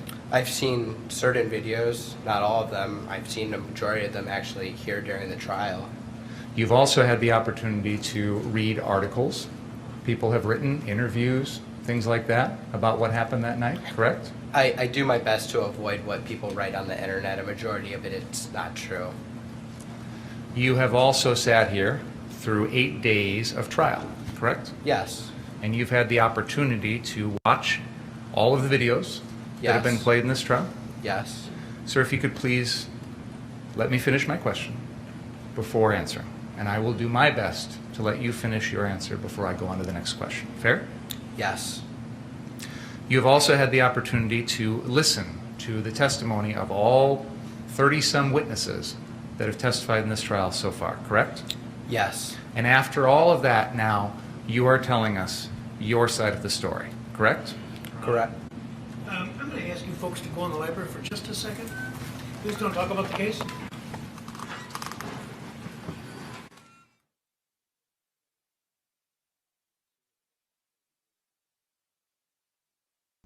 Interesting. I wonder what's going on.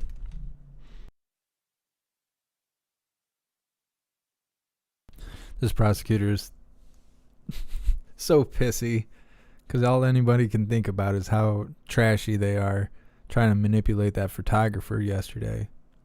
They want to try and just cut to the point, get him to admit that he was using deadly force by choice, not in defense of his own life. Right off the rip, didn't waste no time trying to get him to slip up. You need to account for this. Your Honor, I don't want to jury here. He's commenting on my client's right to remain silent.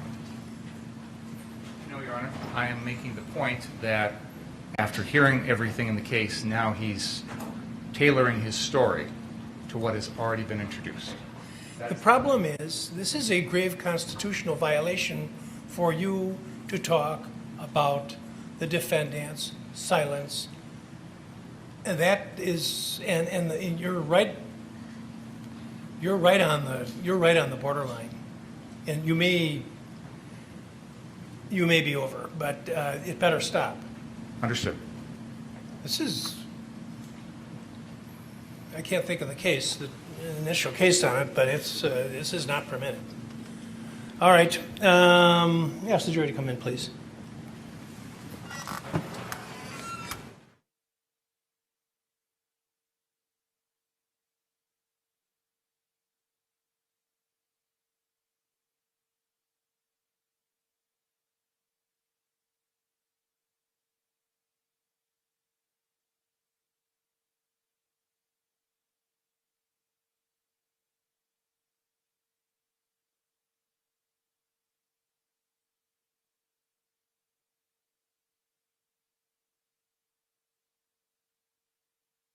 This judge ain't messing around. He's all about the Constitution. It's kind of refreshing after all the White House stuff we cover, and all they do is crush the Constitution every day they can.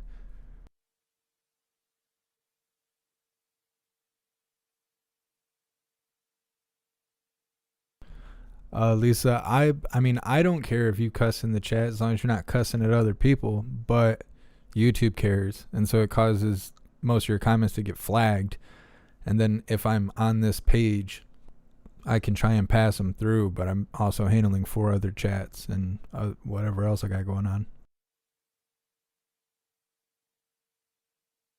I sustain the objection. You were armed with an AR-15 semi-automatic rifle that evening, correct? Yes. You had it loaded with 30 rounds of full metal jacket ammunition, correct? Yes. That weapon with 30 rounds is capable of killing at least 30 people, correct? Yes. You had arranged to have Dominic Black purchase that weapon for you in Ladysmith, Wisconsin in early May of 2020. Is that correct? We were up north shooting and not shooting. We were up north going camping, and Dominic Black brought his rifle, and we were talking. I was like, "Hey, what if we get a rifle for me? I'll give you the money. You can purchase it. It's yours until I'm 18." So I bought the rifle for Dominic, and I can use it, but once I'm 18, we can do a private sale, and we can have it turned over to my name once I turned 18. Because you knew, as a 17-year-old, you could not have that gun, correct? I knew I could not buy that gun. You knew you could not possess that gun also, correct? No. You weren't aware that under Wisconsin law... I'm going to instruct the jury later about the law, so, and that he wouldn't, what he thinks on the subject is not dispositive anyway, so it was unlawful for him to purchase the gun. It wasn't just unlawful for you to purchase it, it was unlawful for you to bring it home, correct? In Illinois, I wasn't able to bring it home because I didn't have a FOID card, a firearm owner identification card, in Illinois. You knew in Illinois that you couldn't get that until you turned 18, correct? No, you can get a FOID card at 16 in Illinois. But you didn't have one? I did not. And even after this gun was purchased for you in May, you never got one after that either, did you? Actually, I applied for a FOID card in May of 2020, but due to the charges, and there was a backlog in Illinois for the FOID card, but after you filed the charges against me, it was denied because of the charges here in this state. You found out about that after you were criminally charged in this case? I found out about this in November of 2020. A letter was sent to my old residence. So you knew that without that FOID card, the gun could not go back to your residence in Illinois, correct? Correct. And you agreed that the gun would be kept at Dominic Black's stepfather's house here in Kenosha, correct? Because he had a safe, yes. And you agreed that you wouldn't have access to that gun, correct?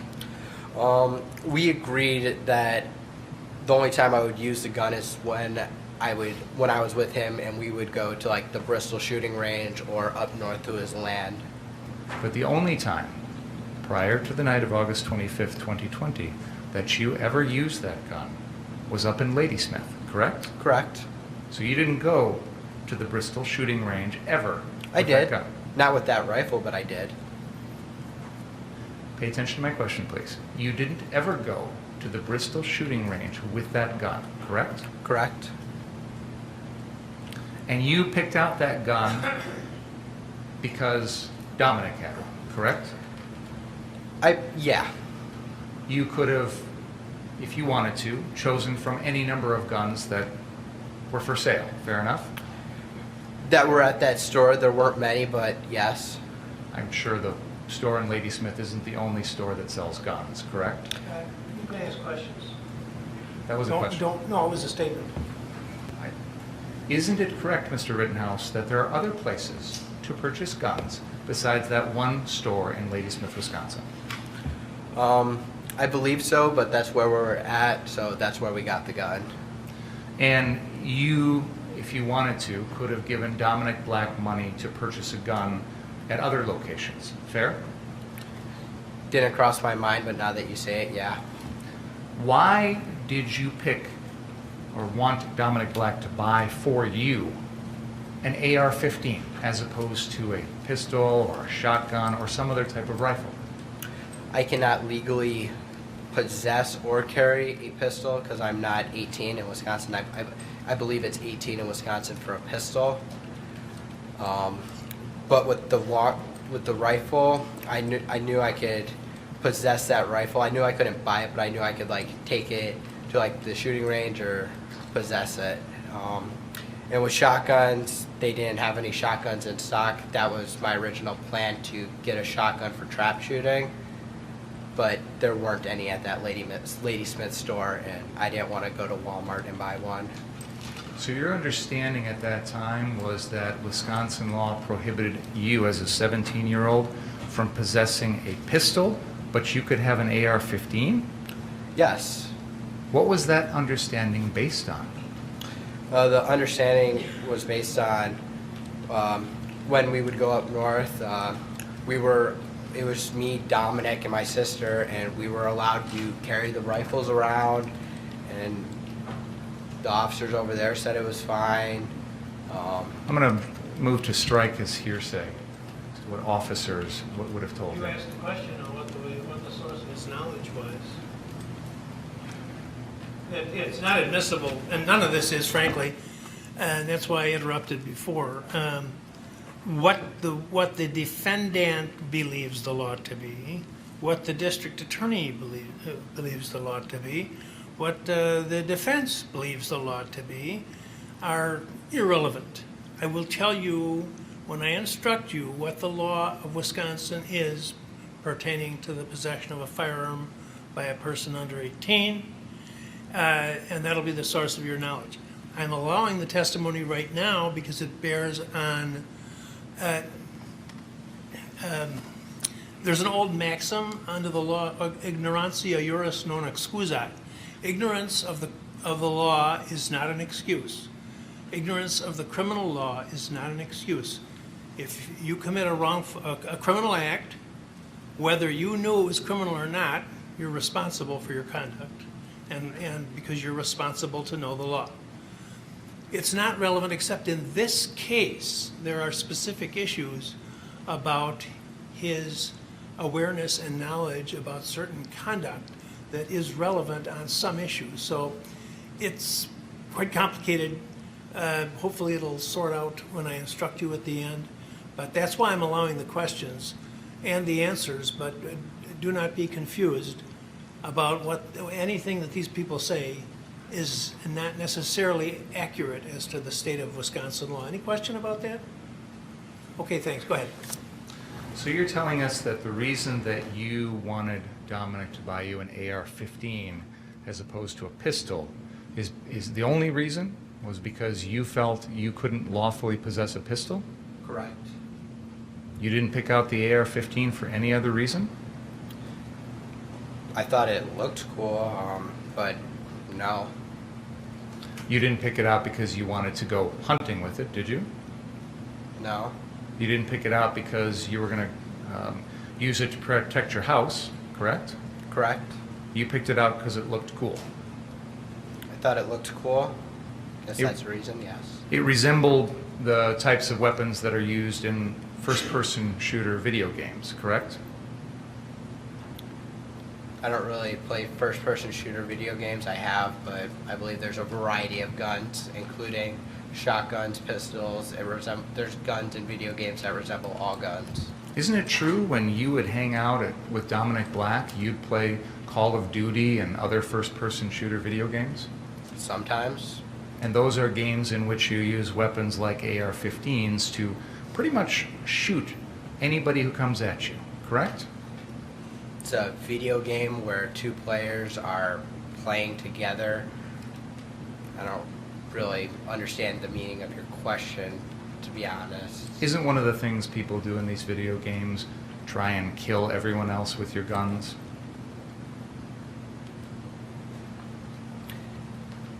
Yeah, in the video game, it's just a video game. It's not real life. Now, you introduced yourself as living in Walworth County right now. Is that Yes. right? On the date that this all happened, you were an Illinois resident? Correct. You had grown up in Illinois? Correct. You had not spent any significant time living here in Wisconsin, correct? No. You'd agree with me that's correct? No, I've spent time at my father's house and partially live here also, so no, that's not correct. You indicated you had attended, was it Penn Foster High School? Yes. That's an online high school? Correct. So you were not attending high school in person? No. And at the time that all of the things in this case were happening, from the time the AR-15 was purchased to the night of August 25th, you were 17 years old that entire time, correct? Correct. Could we have exhibit number 7 up, please?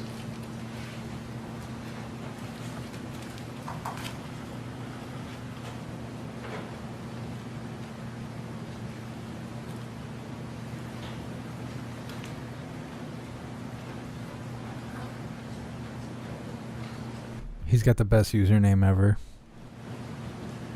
4 doors, more whores. Getting it.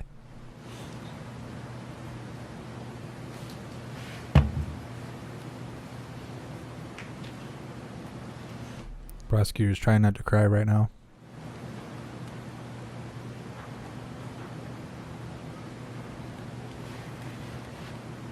I have put exhibit number 7 up on the screen. Do you recognize that? Yes, that's my old TikTok account. That was a TikTok account that you had during the summer of 2020, correct? Yes. And it says your name on there, Kyle? Yes. Your username on TikTok was 4 doors, more whores? Yes. And that's a picture of you there with your AR-15, correct? Yes. And underneath that, you have put on your profile the phrase, bruh, B-R-U-H, I'm just trying, T-R-Y-N-A, be famous. Is that correct? Yes. You're the one who wrote that? Yes.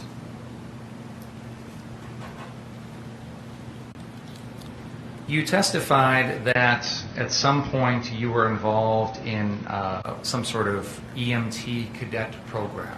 I was a firefighter EMT cadet at Antioch Fire Department. When was that?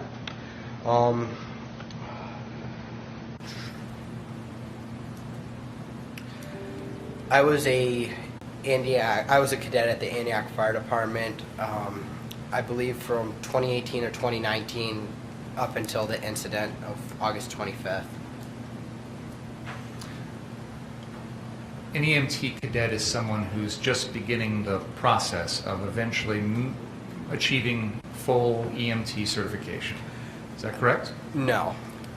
Were you studying to be an EMT before August 25th, 2020? I was learning about certain things in the field of firefighting and EMS. But that's not actually formal classes, is it? No, we met once a week, and we would either, depending on the day, we would either do EMT stuff like learning how to do airways, or we do firefighter stuff like doing hose drags and learning how to crawl through buildings. And these are things that you did with the, which firefighter? Antioch Fire? Antioch Fire Department. You weren't a member of the fire department, were you? I was. You were a actual on-duty member on the roster of the Antioch Fire Department? No. So when you say you're a member, what do you mean? I was a member of the Antioch Fire Cadet program. We were issued shirts, Antioch Fire Cadet member. We would help with the pancake breakfast at the VFWs, and we would wear Antioch Fire Department staff shirts. I still have one in my closet. Maybe I didn't express myself clearly. You were not a member of the Antioch Fire Department, correct? I was a member of the cadet program, which was through the fire department. So you'd go out and fight fires? We can go on ride-alongs, but we can't go into burning buildings for liability reasons. You'd go out there and you'd save people from burning buildings? Not me personally. Because as a cadet, they would never let you anywhere near that, right? They wouldn't let any of the cadets go into an actual live fire. at the end of whatever this program is, you weren't actually going to be an official firefighter, were you? No, it's to help prepare you for the firefighter academy, firefighter EMT academy. And you weren't going to be an EMT at the end of this program either, were you? No. You know that to be an EMT, you have to be 18 and a high school graduate, correct? Depending on the state, in Illinois, you can take a class at the college at 16 and you can have your EMT license by the age of 17. I wasn't in that class, but in Illinois you can. You never did any of that? No, I was online school. The night of August 25th, you're here in Kenosha, Wisconsin saying you're an EMT, correct? Yes. That was a lie. Yes. You were also telling people you were 18 or 19 years old. That was a lie too, right? No, I didn't tell anybody my age that night. You never volunteered it at all, did you? I didn't. Because you knew as a 17-year-old you shouldn't have been there, right? No, I just didn't find it relevant to give my name. Well, I gave my name, but my age to anybody. It wasn't something that came up in conversation. It's because you felt if people found out how old you were, they'd realize you shouldn't have been there, right? No, it just because it didn't come up in conversation. If somebody would have asked, I would have been like, yeah, I'm 17. So you felt that as a 17-year-old, it was appropriate for you to be out on the streets of Kenosha with an AR-15 that night. Fair? I believe I had any other right to be there as anybody else. As any other adult? As anybody. But you weren't an adult? No.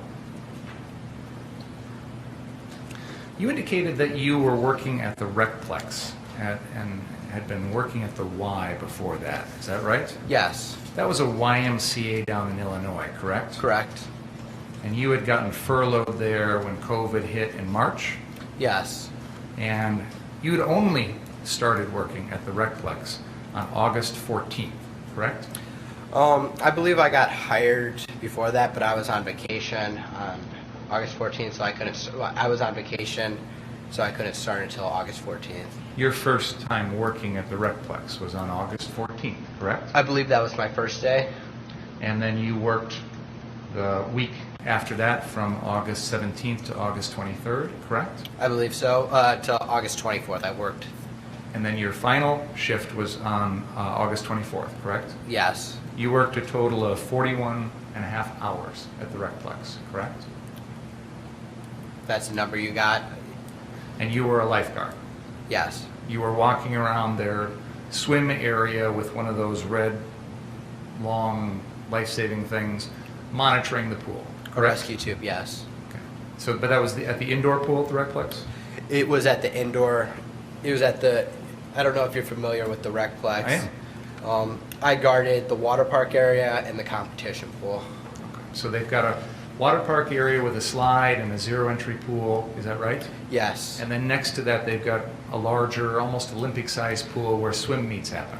50-meter competition pool divided in half to make it a 25. Okay, and you were lifeguarding at both of those? I would rotate. We had rotations, and me and other guards, we would do we had three-person shifts. We would rotate out watching the different areas of our zones. You indicated that at no time did this gun, this AR-15, ever leave the state of Wisconsin. Is that right? Other than the night after, other than that. Before the shootings? Correct. There was a time, though, where you wanted to have it with you down in Illinois, isn't it? It wasn't there? I believe there was a time when me and Dominic were mad at each other. Yeah. You were mad at Dominic? Me and Dominic were mad over something. And you wanted to have the gun with you down there? I think I said something along those lines. You'd agree with me that let me back up for a second here. You have testified to this jury that you used deadly force against Joseph Rosenbaum, Anthony Huber, the man who attempted to kick you in the face, and Gage Grosskreutz on the night of August 25th, correct? Yes. And you did that because you felt that your life was in danger from those four people, correct? Yes. And you are telling this jury that it was in your mind, justified to use deadly force to protect your own life, correct? Yes. You'd agree with me that you were not allowed to use deadly force to protect that CarSource building, correct? Well, I wasn't using deadly force to protect the property. I used deadly force to protect myself. So, Please listen to my question and answer my question if you can. You'd agree with me that you were not allowed to use deadly force to protect that CarSource building, correct? yes. You'd agree with me that you were not allowed to use deadly force to stop someone from smashing the windows of an unoccupied parked car, correct? I don't think you could use deadly force for that. You'd agree with me that you can't use deadly force to stop someone from lighting a metal dumpster on fire, correct? Correct. You'd agree with me that you can't use deadly force to stop someone from tipping over. Correct. You'd agree you can't use deadly force to stop someone from lighting a flatbed trailer on fire, correct? Correct. You'd agree with me that you can't use deadly force to stop someone who is about to start an unoccupied car on fire, correct? Correct. You'd agree with me that you can't use deadly force to stop someone from lighting some traffic cones in the middle of the street on fire, correct? Correct. So you understand that there's a difference between using deadly force to protect yourself and using it to protect property, correct? Yes. And you'd agree with me that you're not allowed to use deadly force to protect property, correct? Yes. But yet you have previously indicated that you wished you had your AR-15 to protect someone's property, correct? I'm going to ask you to go into the library again for a moment, please. Please don't talk about the case.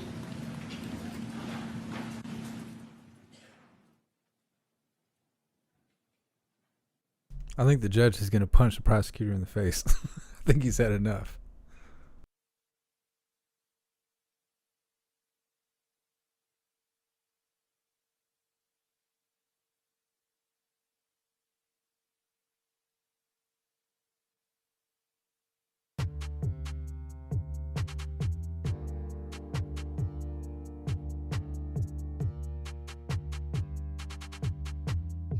Pawpaw Mike, I think the prosecutor is just a weirdo. I don't know. He seems like somebody that belongs on a CSC list. Your Honor, Mr. Bingard is either forgetting the court's rulings or attempting to provoke a mistrial in this matter. He knows he can't go into this, and he's asking the questions. I asked the court to strongly admonish him, and the next time it happens, I'll be asking for a mistrial with prejudice. He's an Mr. Binger? First of all, Your Honor, this was the subject of a motion. I'm well aware of that.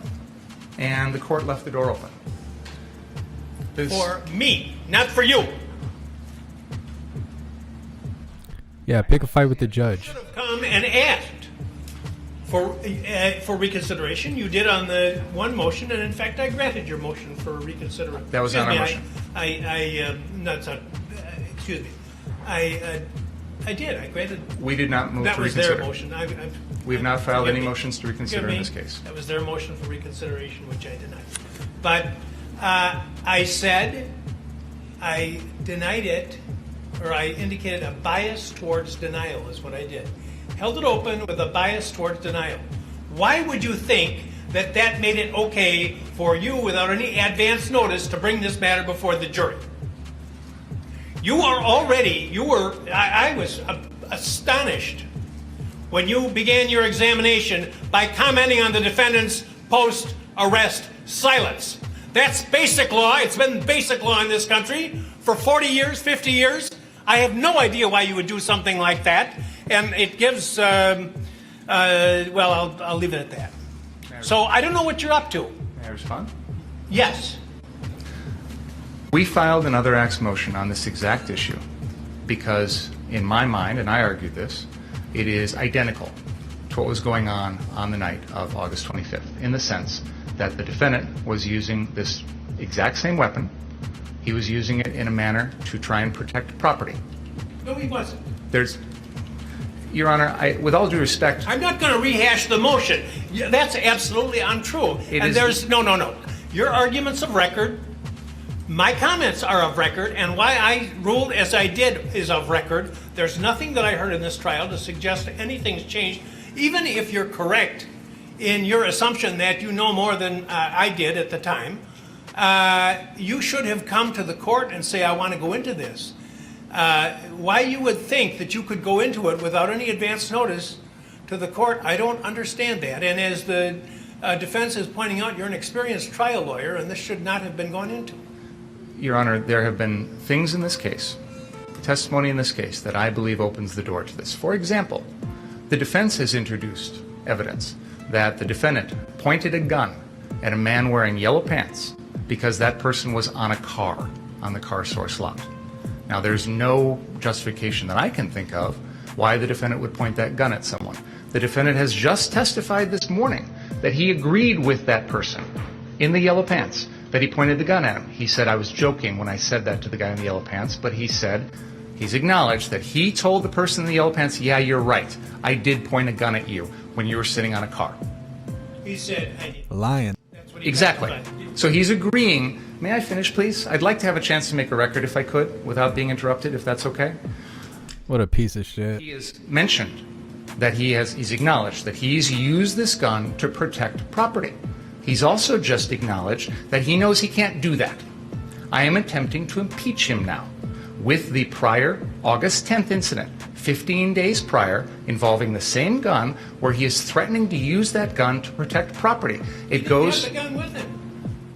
Your Honor, he is saying he wished he did so he could shoot people. You know, there's a lot of difference between commenting about something when you haven't got a gun and threatening someone when you do. You know, it's interesting, Your Honor, because the entire defense theory in this case is Joseph Rosenbaum, who was unarmed. I want you to tell me what the defense theory of the case is. I want... May I respond to what you just said, Your Honor? I'd like to respond to what you just said. I apologize, Madam Court Reporter, but I'd like to try and make a record without anyone interrupting me, if that's okay. I believe that there is a central part of this case that Mr. Rosenbaum is making threats that he has no ability to carry out. So, to your point, Your Honor, you're arguing that this August 10th incident, one aspect of why you don't believe it's relevant is the defendant didn't have the gun with him. This case is about someone who didn't have a weapon, and yet the jury is being told because of those threats, that means the defendant has to defend himself. So, with all due respect, Your Honor, mere verbal threats have already been shown to this jury and used as a basis for someone's subsequent actions. I am attempting, with the defendant, to use his mere verbal threat on August 10th, 15 days prior, that he's going to shoot shoplifters with his AR-15 to impeach the defendant in a murder trial. I would ask the court's forbearance to do that. I apologize, Your Honor. You're right. I probably should have brought this to your attention earlier. I may have misunderstood your ruling because I made that more relevant. You would admit it or at least consider it an admittance. I believe, based on the evidence that we've heard, and more specifically exactly what the defendant said earlier about admitting pointing a gun at someone who was merely jumping or sitting on a car, that the door is open now to this testimony. And I continue to believe that his state of mind, his intent, his belief as to self-defense is the core of this case. That was the basis for my motion. You were strongly inclined against it. I understand that. But now we're in the middle of trial, and there's been a lot of evidence that's come in that I think makes this relevant. So I'm attempting to impeach the defendant on his beliefs. I believe I'm entitled to impeach the defendant on his beliefs and on his statements. I'm going to interrupt you now because you're talking about his beliefs. I think that's what they call... His statements do, Your Honor. Because he just said, can't use deadly force, can't threaten to use deadly force to protect property. So now I'm impeaching him on that. Your Honor, the court has seen no reason to change its ruling. And just so this record is clear, in spite of the lengthy statement by Mr. Binger, before we started today, the court specifically stated in Mr. Binger's presence, there's been nothing to have me change any of my rulings. There have been numerous occasions during this trial where they've opened the door. The one time when they're going into Mr. Rosenbaum's prior, the reason he doesn't like guns, and I said something, I whispered in Mr. Krause's ear, it's because of the prior convictions. Please stop. And he did. He knows if you're going to go into something that's been excluded in a pretrial order, you better ask the court, you better get permission. This is ridiculous. It wasn't excluded, Your Honor. You know why it was excluded in the first place? Because it was propensity evidence.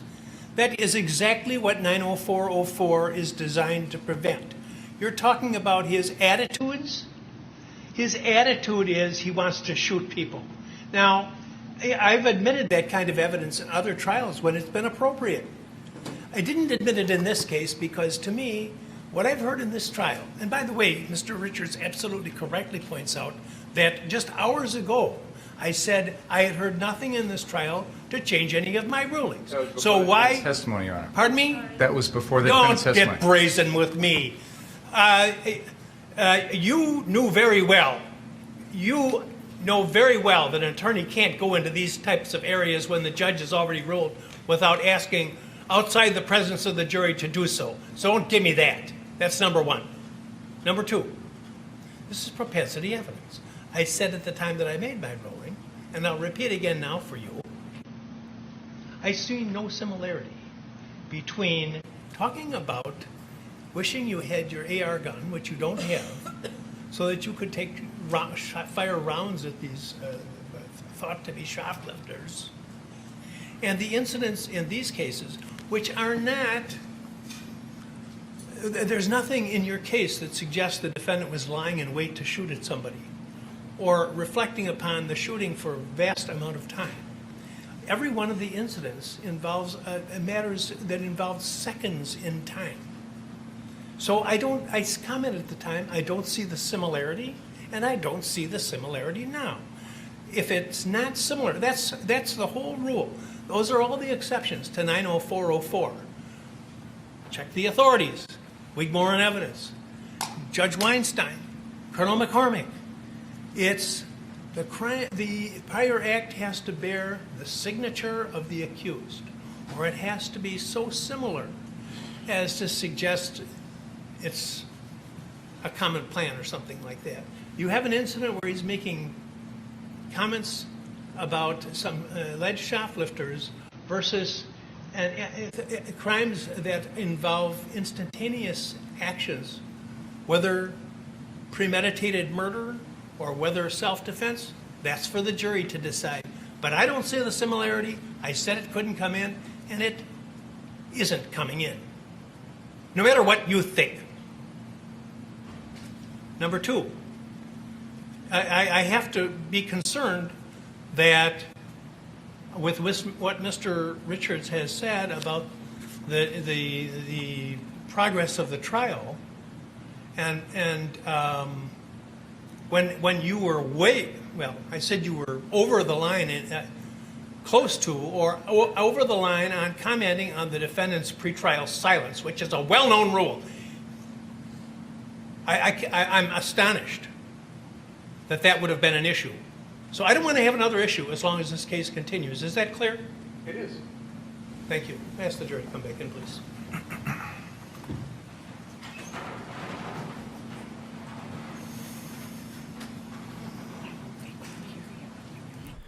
Thank you so much, Diane, Jamie, Steve, and Lisa for your donations and your support. I really appreciate you guys. Man, that judge let him have it. Let him have it. He ain't messing around. Said there's no fooling today. Thank you so much, RV Sarah. I really appreciate the donation and the support. Yeah, that judge ain't messing around. The prosecutor knows everybody there hates him. Hopefully he falls up the stairs on his way home, pulls an old man Walter.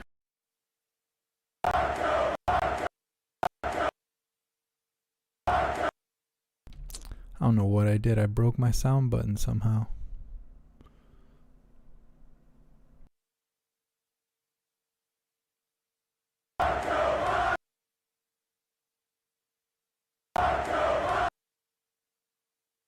Well, that's depressing. We're going to hit the fuck Joe Biden chant, and some reason it don't work. Ain't that a bitch? Can't hit it. All right, folks, the objection has been sustained. I wonder how this is going to go for here. I think it's going to be short-lived after this. So I want to turn your attention to the day of August 25th, 2020. Okay. You had spent the night at Dominic Black's house, is that right? Yes. And you indicated that you had worked at the Recplex the night before, is that right? The 24th, correct. Okay. And you worked until about 7 p.m.? I couldn't give you an exact time, but I'd say I got off around between 6 and 7. I don't recall. It's been a while. And then you drove your car over to Dominic's house? Yes. Okay, so the rest of the time it seems like you're being driven around in Mr. Black's car. Is that fair to say? Yeah. Why did you guys use his instead of yours, if you know? At the time, I didn't have a driver's license, and I would drive just to get to work and sometimes to go to Dominic's dad's house. So even though you didn't have a driver's license, you drove from your home in Antioch to the Recplex to work that day? Yes, to be able to get to work. And then after work, you drove without a driver's license to Dominic Black's house? Yes. So I assume then on the week prior to that, when you drive yourself to work, that was also without a driver's license? Objection to this. Let's go to... I'll move on. So you drove to Mr. Black's house, you left your car there, Yes. and you spent the night at his house. Yes. And then the next day, you guys woke up at some point and came down to Ruther. Is that right? Spent the night at his house and had dinner, woke up in the morning, had breakfast. We were going through I was on social media and we saw the damage and we saw the car store, so we decided to go downtown. And you came down in Dominic's car. Correct. And you said that there was a time in which you were cleaning graffiti at Ruther. Yes. And then at some point, I believe you said, and I want to make sure I'm understanding the timeline here, that you went to one of the car sources and encountered the owners, Sam or Sal or whoever they are, correct? Yes. Which of the car source locations was that? That's the one at the northeast corner of 59th and Sheridan? Correct. And that's the one that had gotten totally burned out on one of the previous nights? Yes, that was the one where everything was destroyed. The other car sources still had cars there. So. Now, before that, had you ever worked at Car Source before?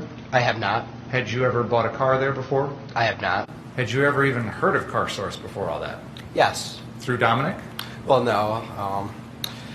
I would drive past it on a daily basis. I was in Kenosha almost every day, and I drive down Sheridan Road almost every day. Okay. So you saw the business along with the churches and the Ultimate gas station and the courthouse and everything else in that area? Yes. Okay. And you talked to these owners yourself? Me and Dominic did. And did they ask you to come protect the property? They didn't ask me. Directly? They didn't ask me directly. They asked Nick Smith. Okay. And was Nick Smith around for that at that moment? He wasn't there when me and Dominic were talking to them. Did you ever personally witness any of these Car Source folks, Sal or Sam or any of the folks that were running that business, did you ever personally witness them ask Nick Smith to guard any of their properties? No. Did you ever witness any of them ask anyone to guard any of their properties? Not that I can recall. What time, if you recall, did you find out that they'd asked Nick Smith?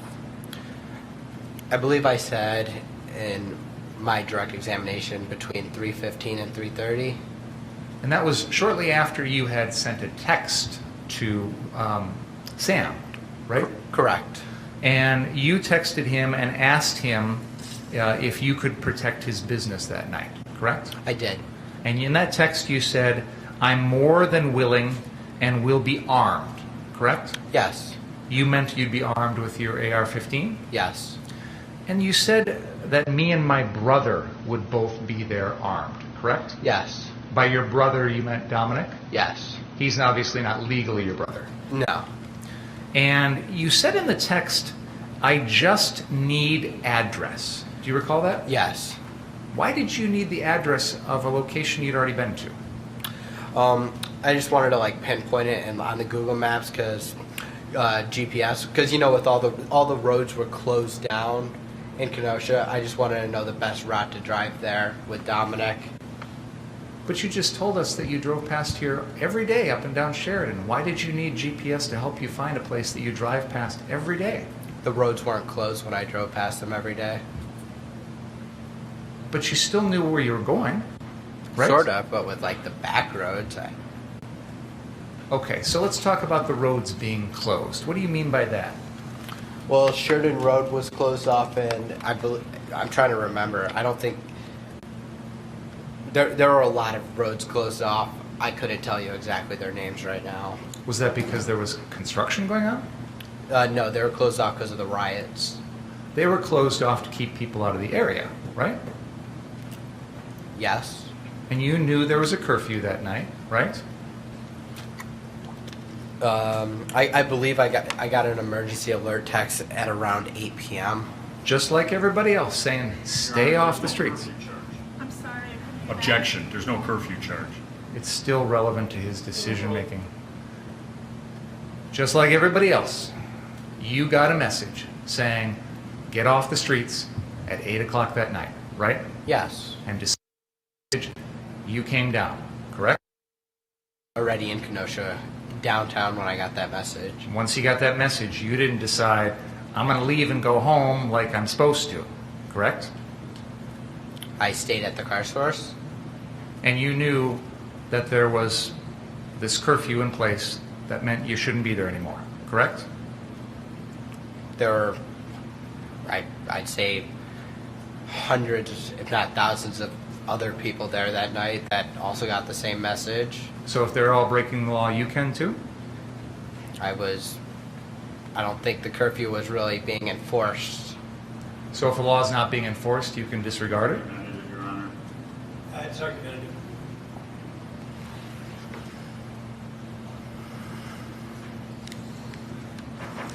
You said that there was a time in which Nick Smith asked you guys to drive him down to Chicago.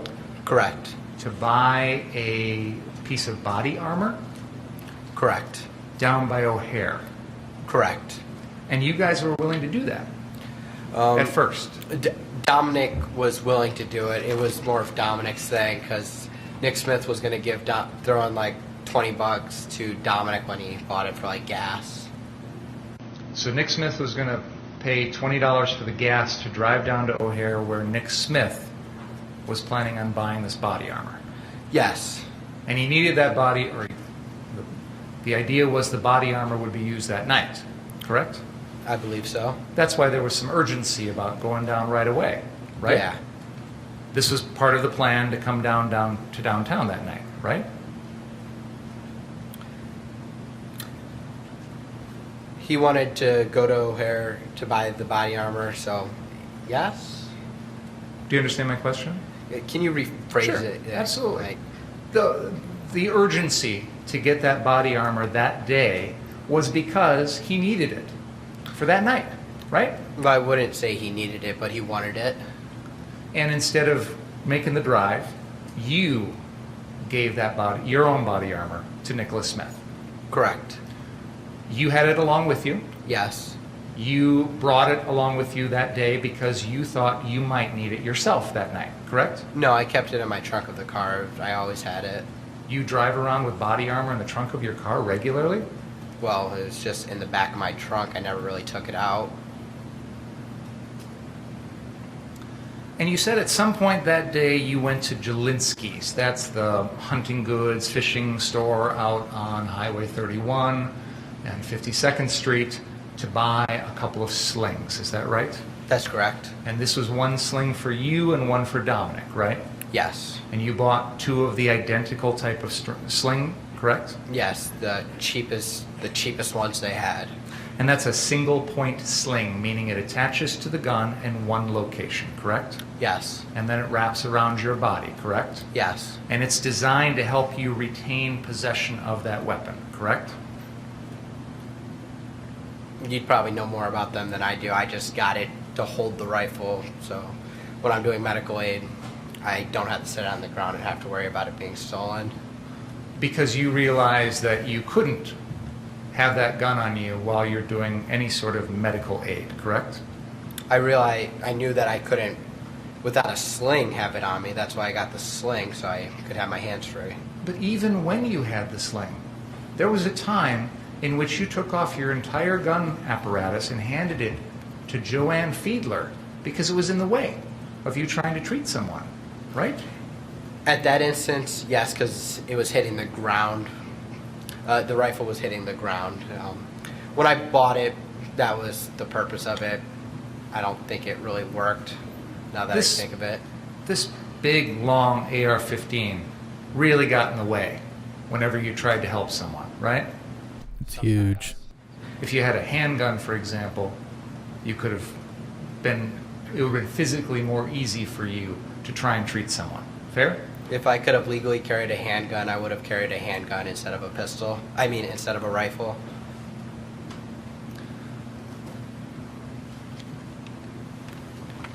You grabbed some medical supplies from Dominic Black's house before you came downtown that night, correct? I grabbed extra gauze, but that's about it.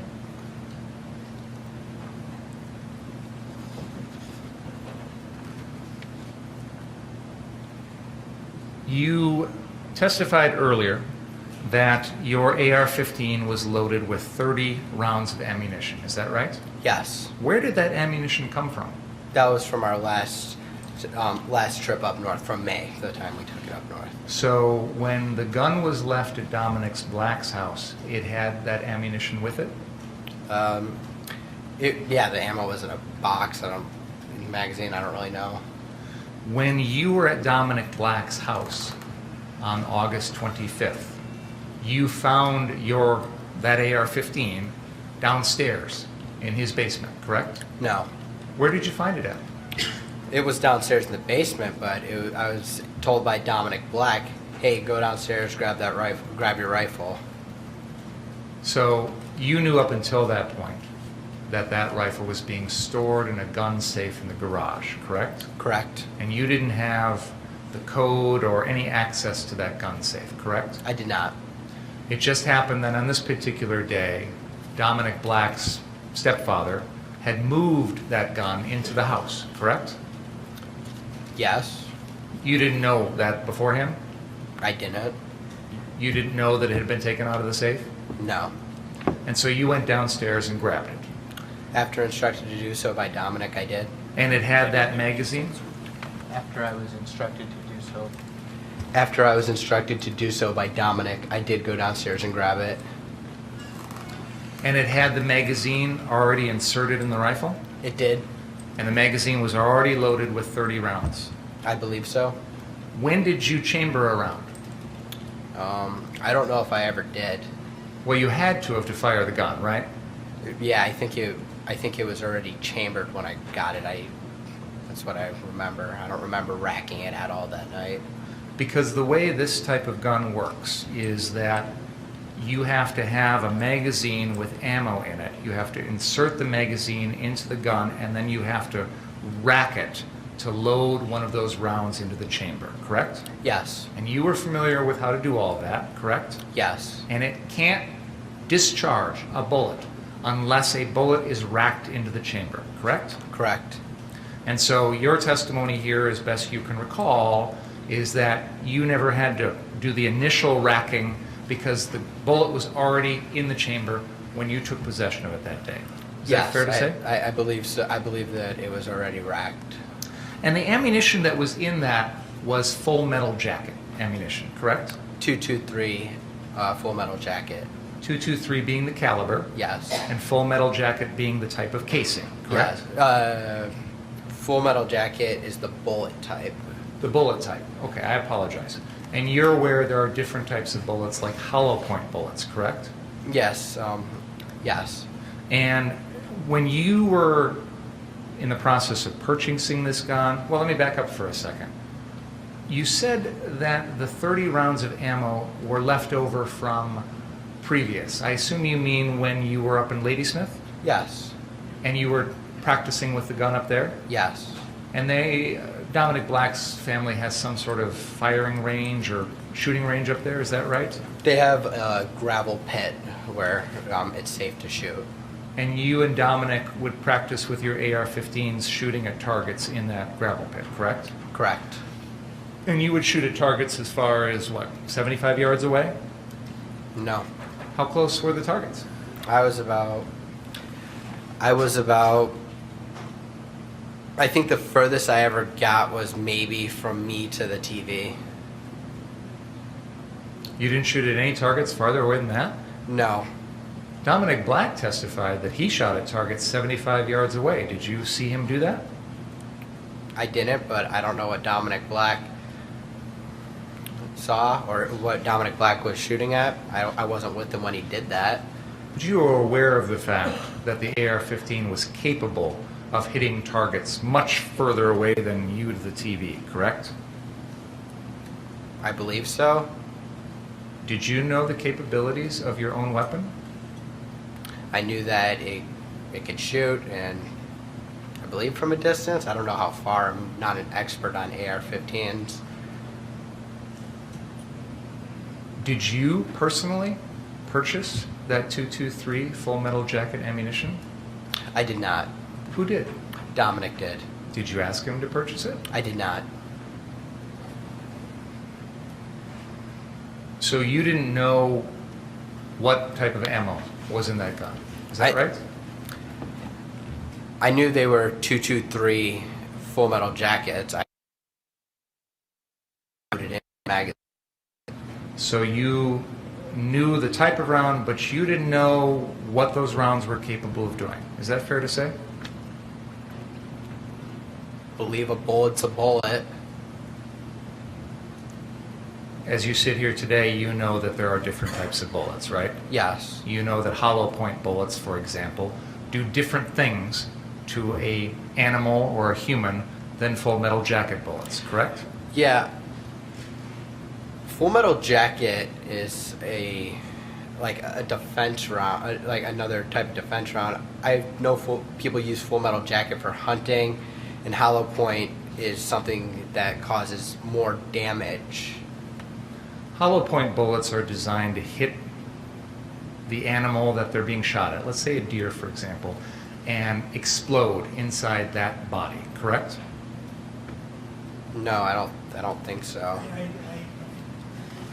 When you say explode, are you saying expand or explode? Because there are such things as exploding bullets. Sure. Let me rephrase. Mr. Rittenhouse, what is your understanding of what a hollow point bullet would do if it were shot at, say, a deer? I don't think people use hollow point. That wasn't my question, sir. What is your understanding of what that bullet would do? Let me rephrase it then, because you're aware that people use hollow point bullets in their pistols to defend themselves against other people, correct? Yes. Ryan Balch, for example, testified in this trial that he was carrying a pistol loaded with hollow point ammunition for self-defense. Do you remember that testimony? I do. So what is your understanding, if you have one, as to what hollow point ammunition would do to a human? I believe it would do the same thing as any other bullet. Like I said, a bullet's a bullet. I just believe hollow points... I'm sorry, I don't know much about ammo. I'm trying to think of what I remember, but I just don't know much about ammo. So you didn't know the difference between what a full metal jacket bullet would do versus a hollow point, right? I believe a hollow point, I just don't know much about this. I believe a hollow point would cause more damage. Call the bullet to the stand. But it wouldn't continue through to any other targets, right? I don't know the answer Whereas to that. a full metal jacket bullet is specifically designed to continue through its first target and keep flying, correct?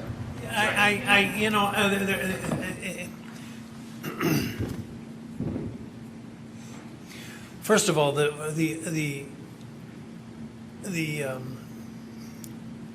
hollow point is not guaranteed to stay in the first object struck, which is, so what you said was not correct. Secondly, There's no testimony on that, Your Honor. no, but you've been testifying, and that's what Mr. We're going to take a break for lunch. Please don't talk about the case. Read, watch, or listen to any account of the trial. We'll see you, let's hope, at about 12:45. I'm gonna do those two 12:45. Oh, I've got a couple of hearings at 12. He's gonna beat the shit out of the prosecutor. He's gonna wait for the cameras to go off. He's gonna hit him with the Superman. Taking time away from you.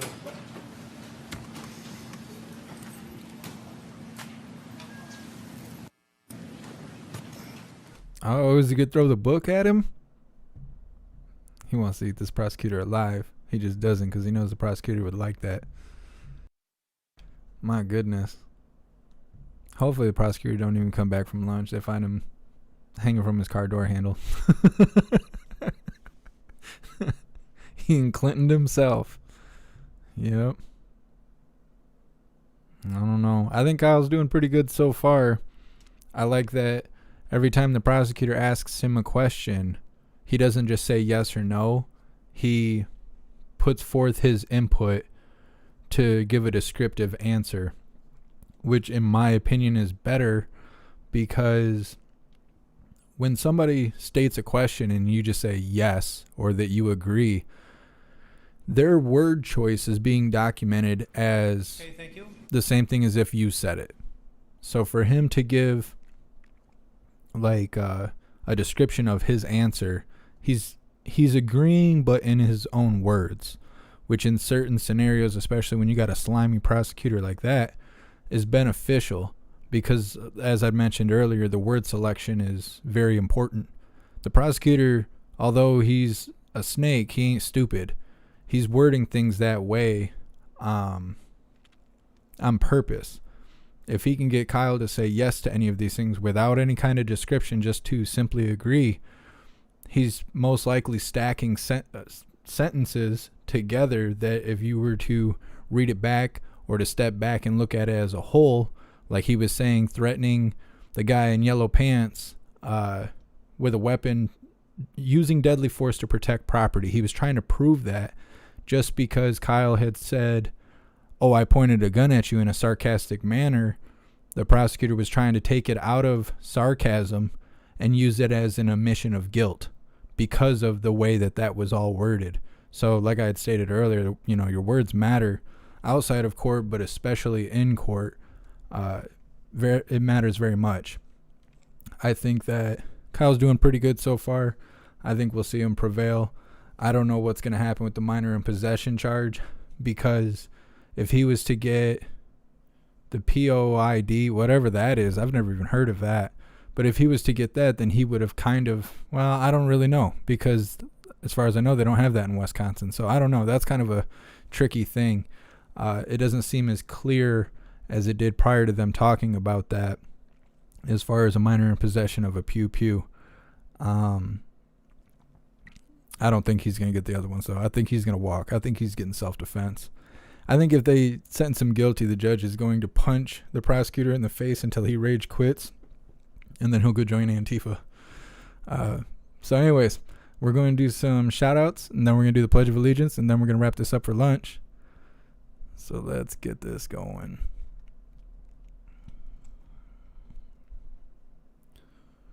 Thank you so much, RV Sarah, Wicked Patriot, Red Zot,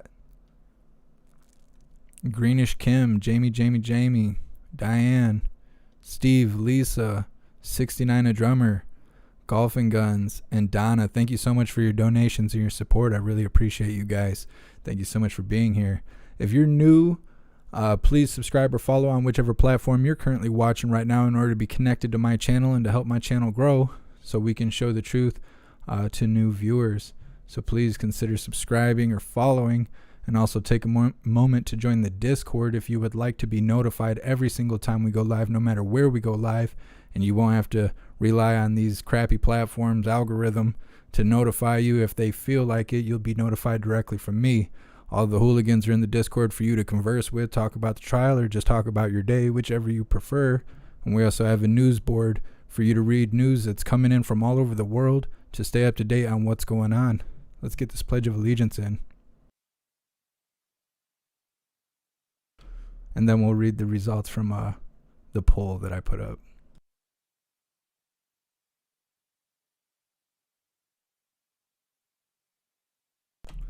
All right, join me for the Pledge of Allegiance.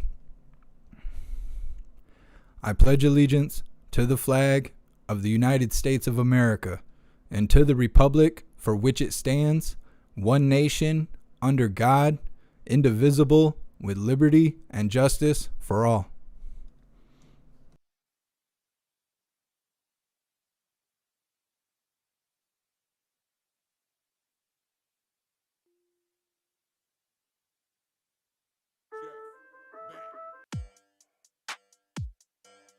All right, so for the poll,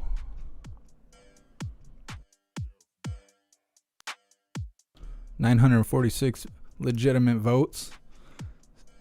After the trial, the prosecutor is 34% believe he's going to quit and join Antifa. 33% believe he's going to ugly cry in the car. 23% believes he's going to be physically shamed by his boyfriend. And 10% believe he is going to go home and delete himself. Thanks for participating in this poll.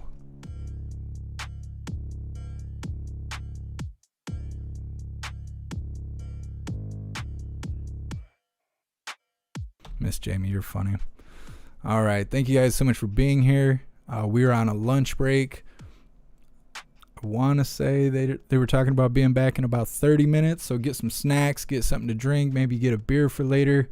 We will probably take a shot at the end of today. I forgot to do it yesterday because I still don't have any beer. But that's okay. We'll take a shot of whiskey. Either way, I will see you guys in about 30 minutes. I appreciate all of you. Hopefully you guys are subscribed and joining the Discord so you'll get the notification in about 30 minutes when we go live again. See you guys then.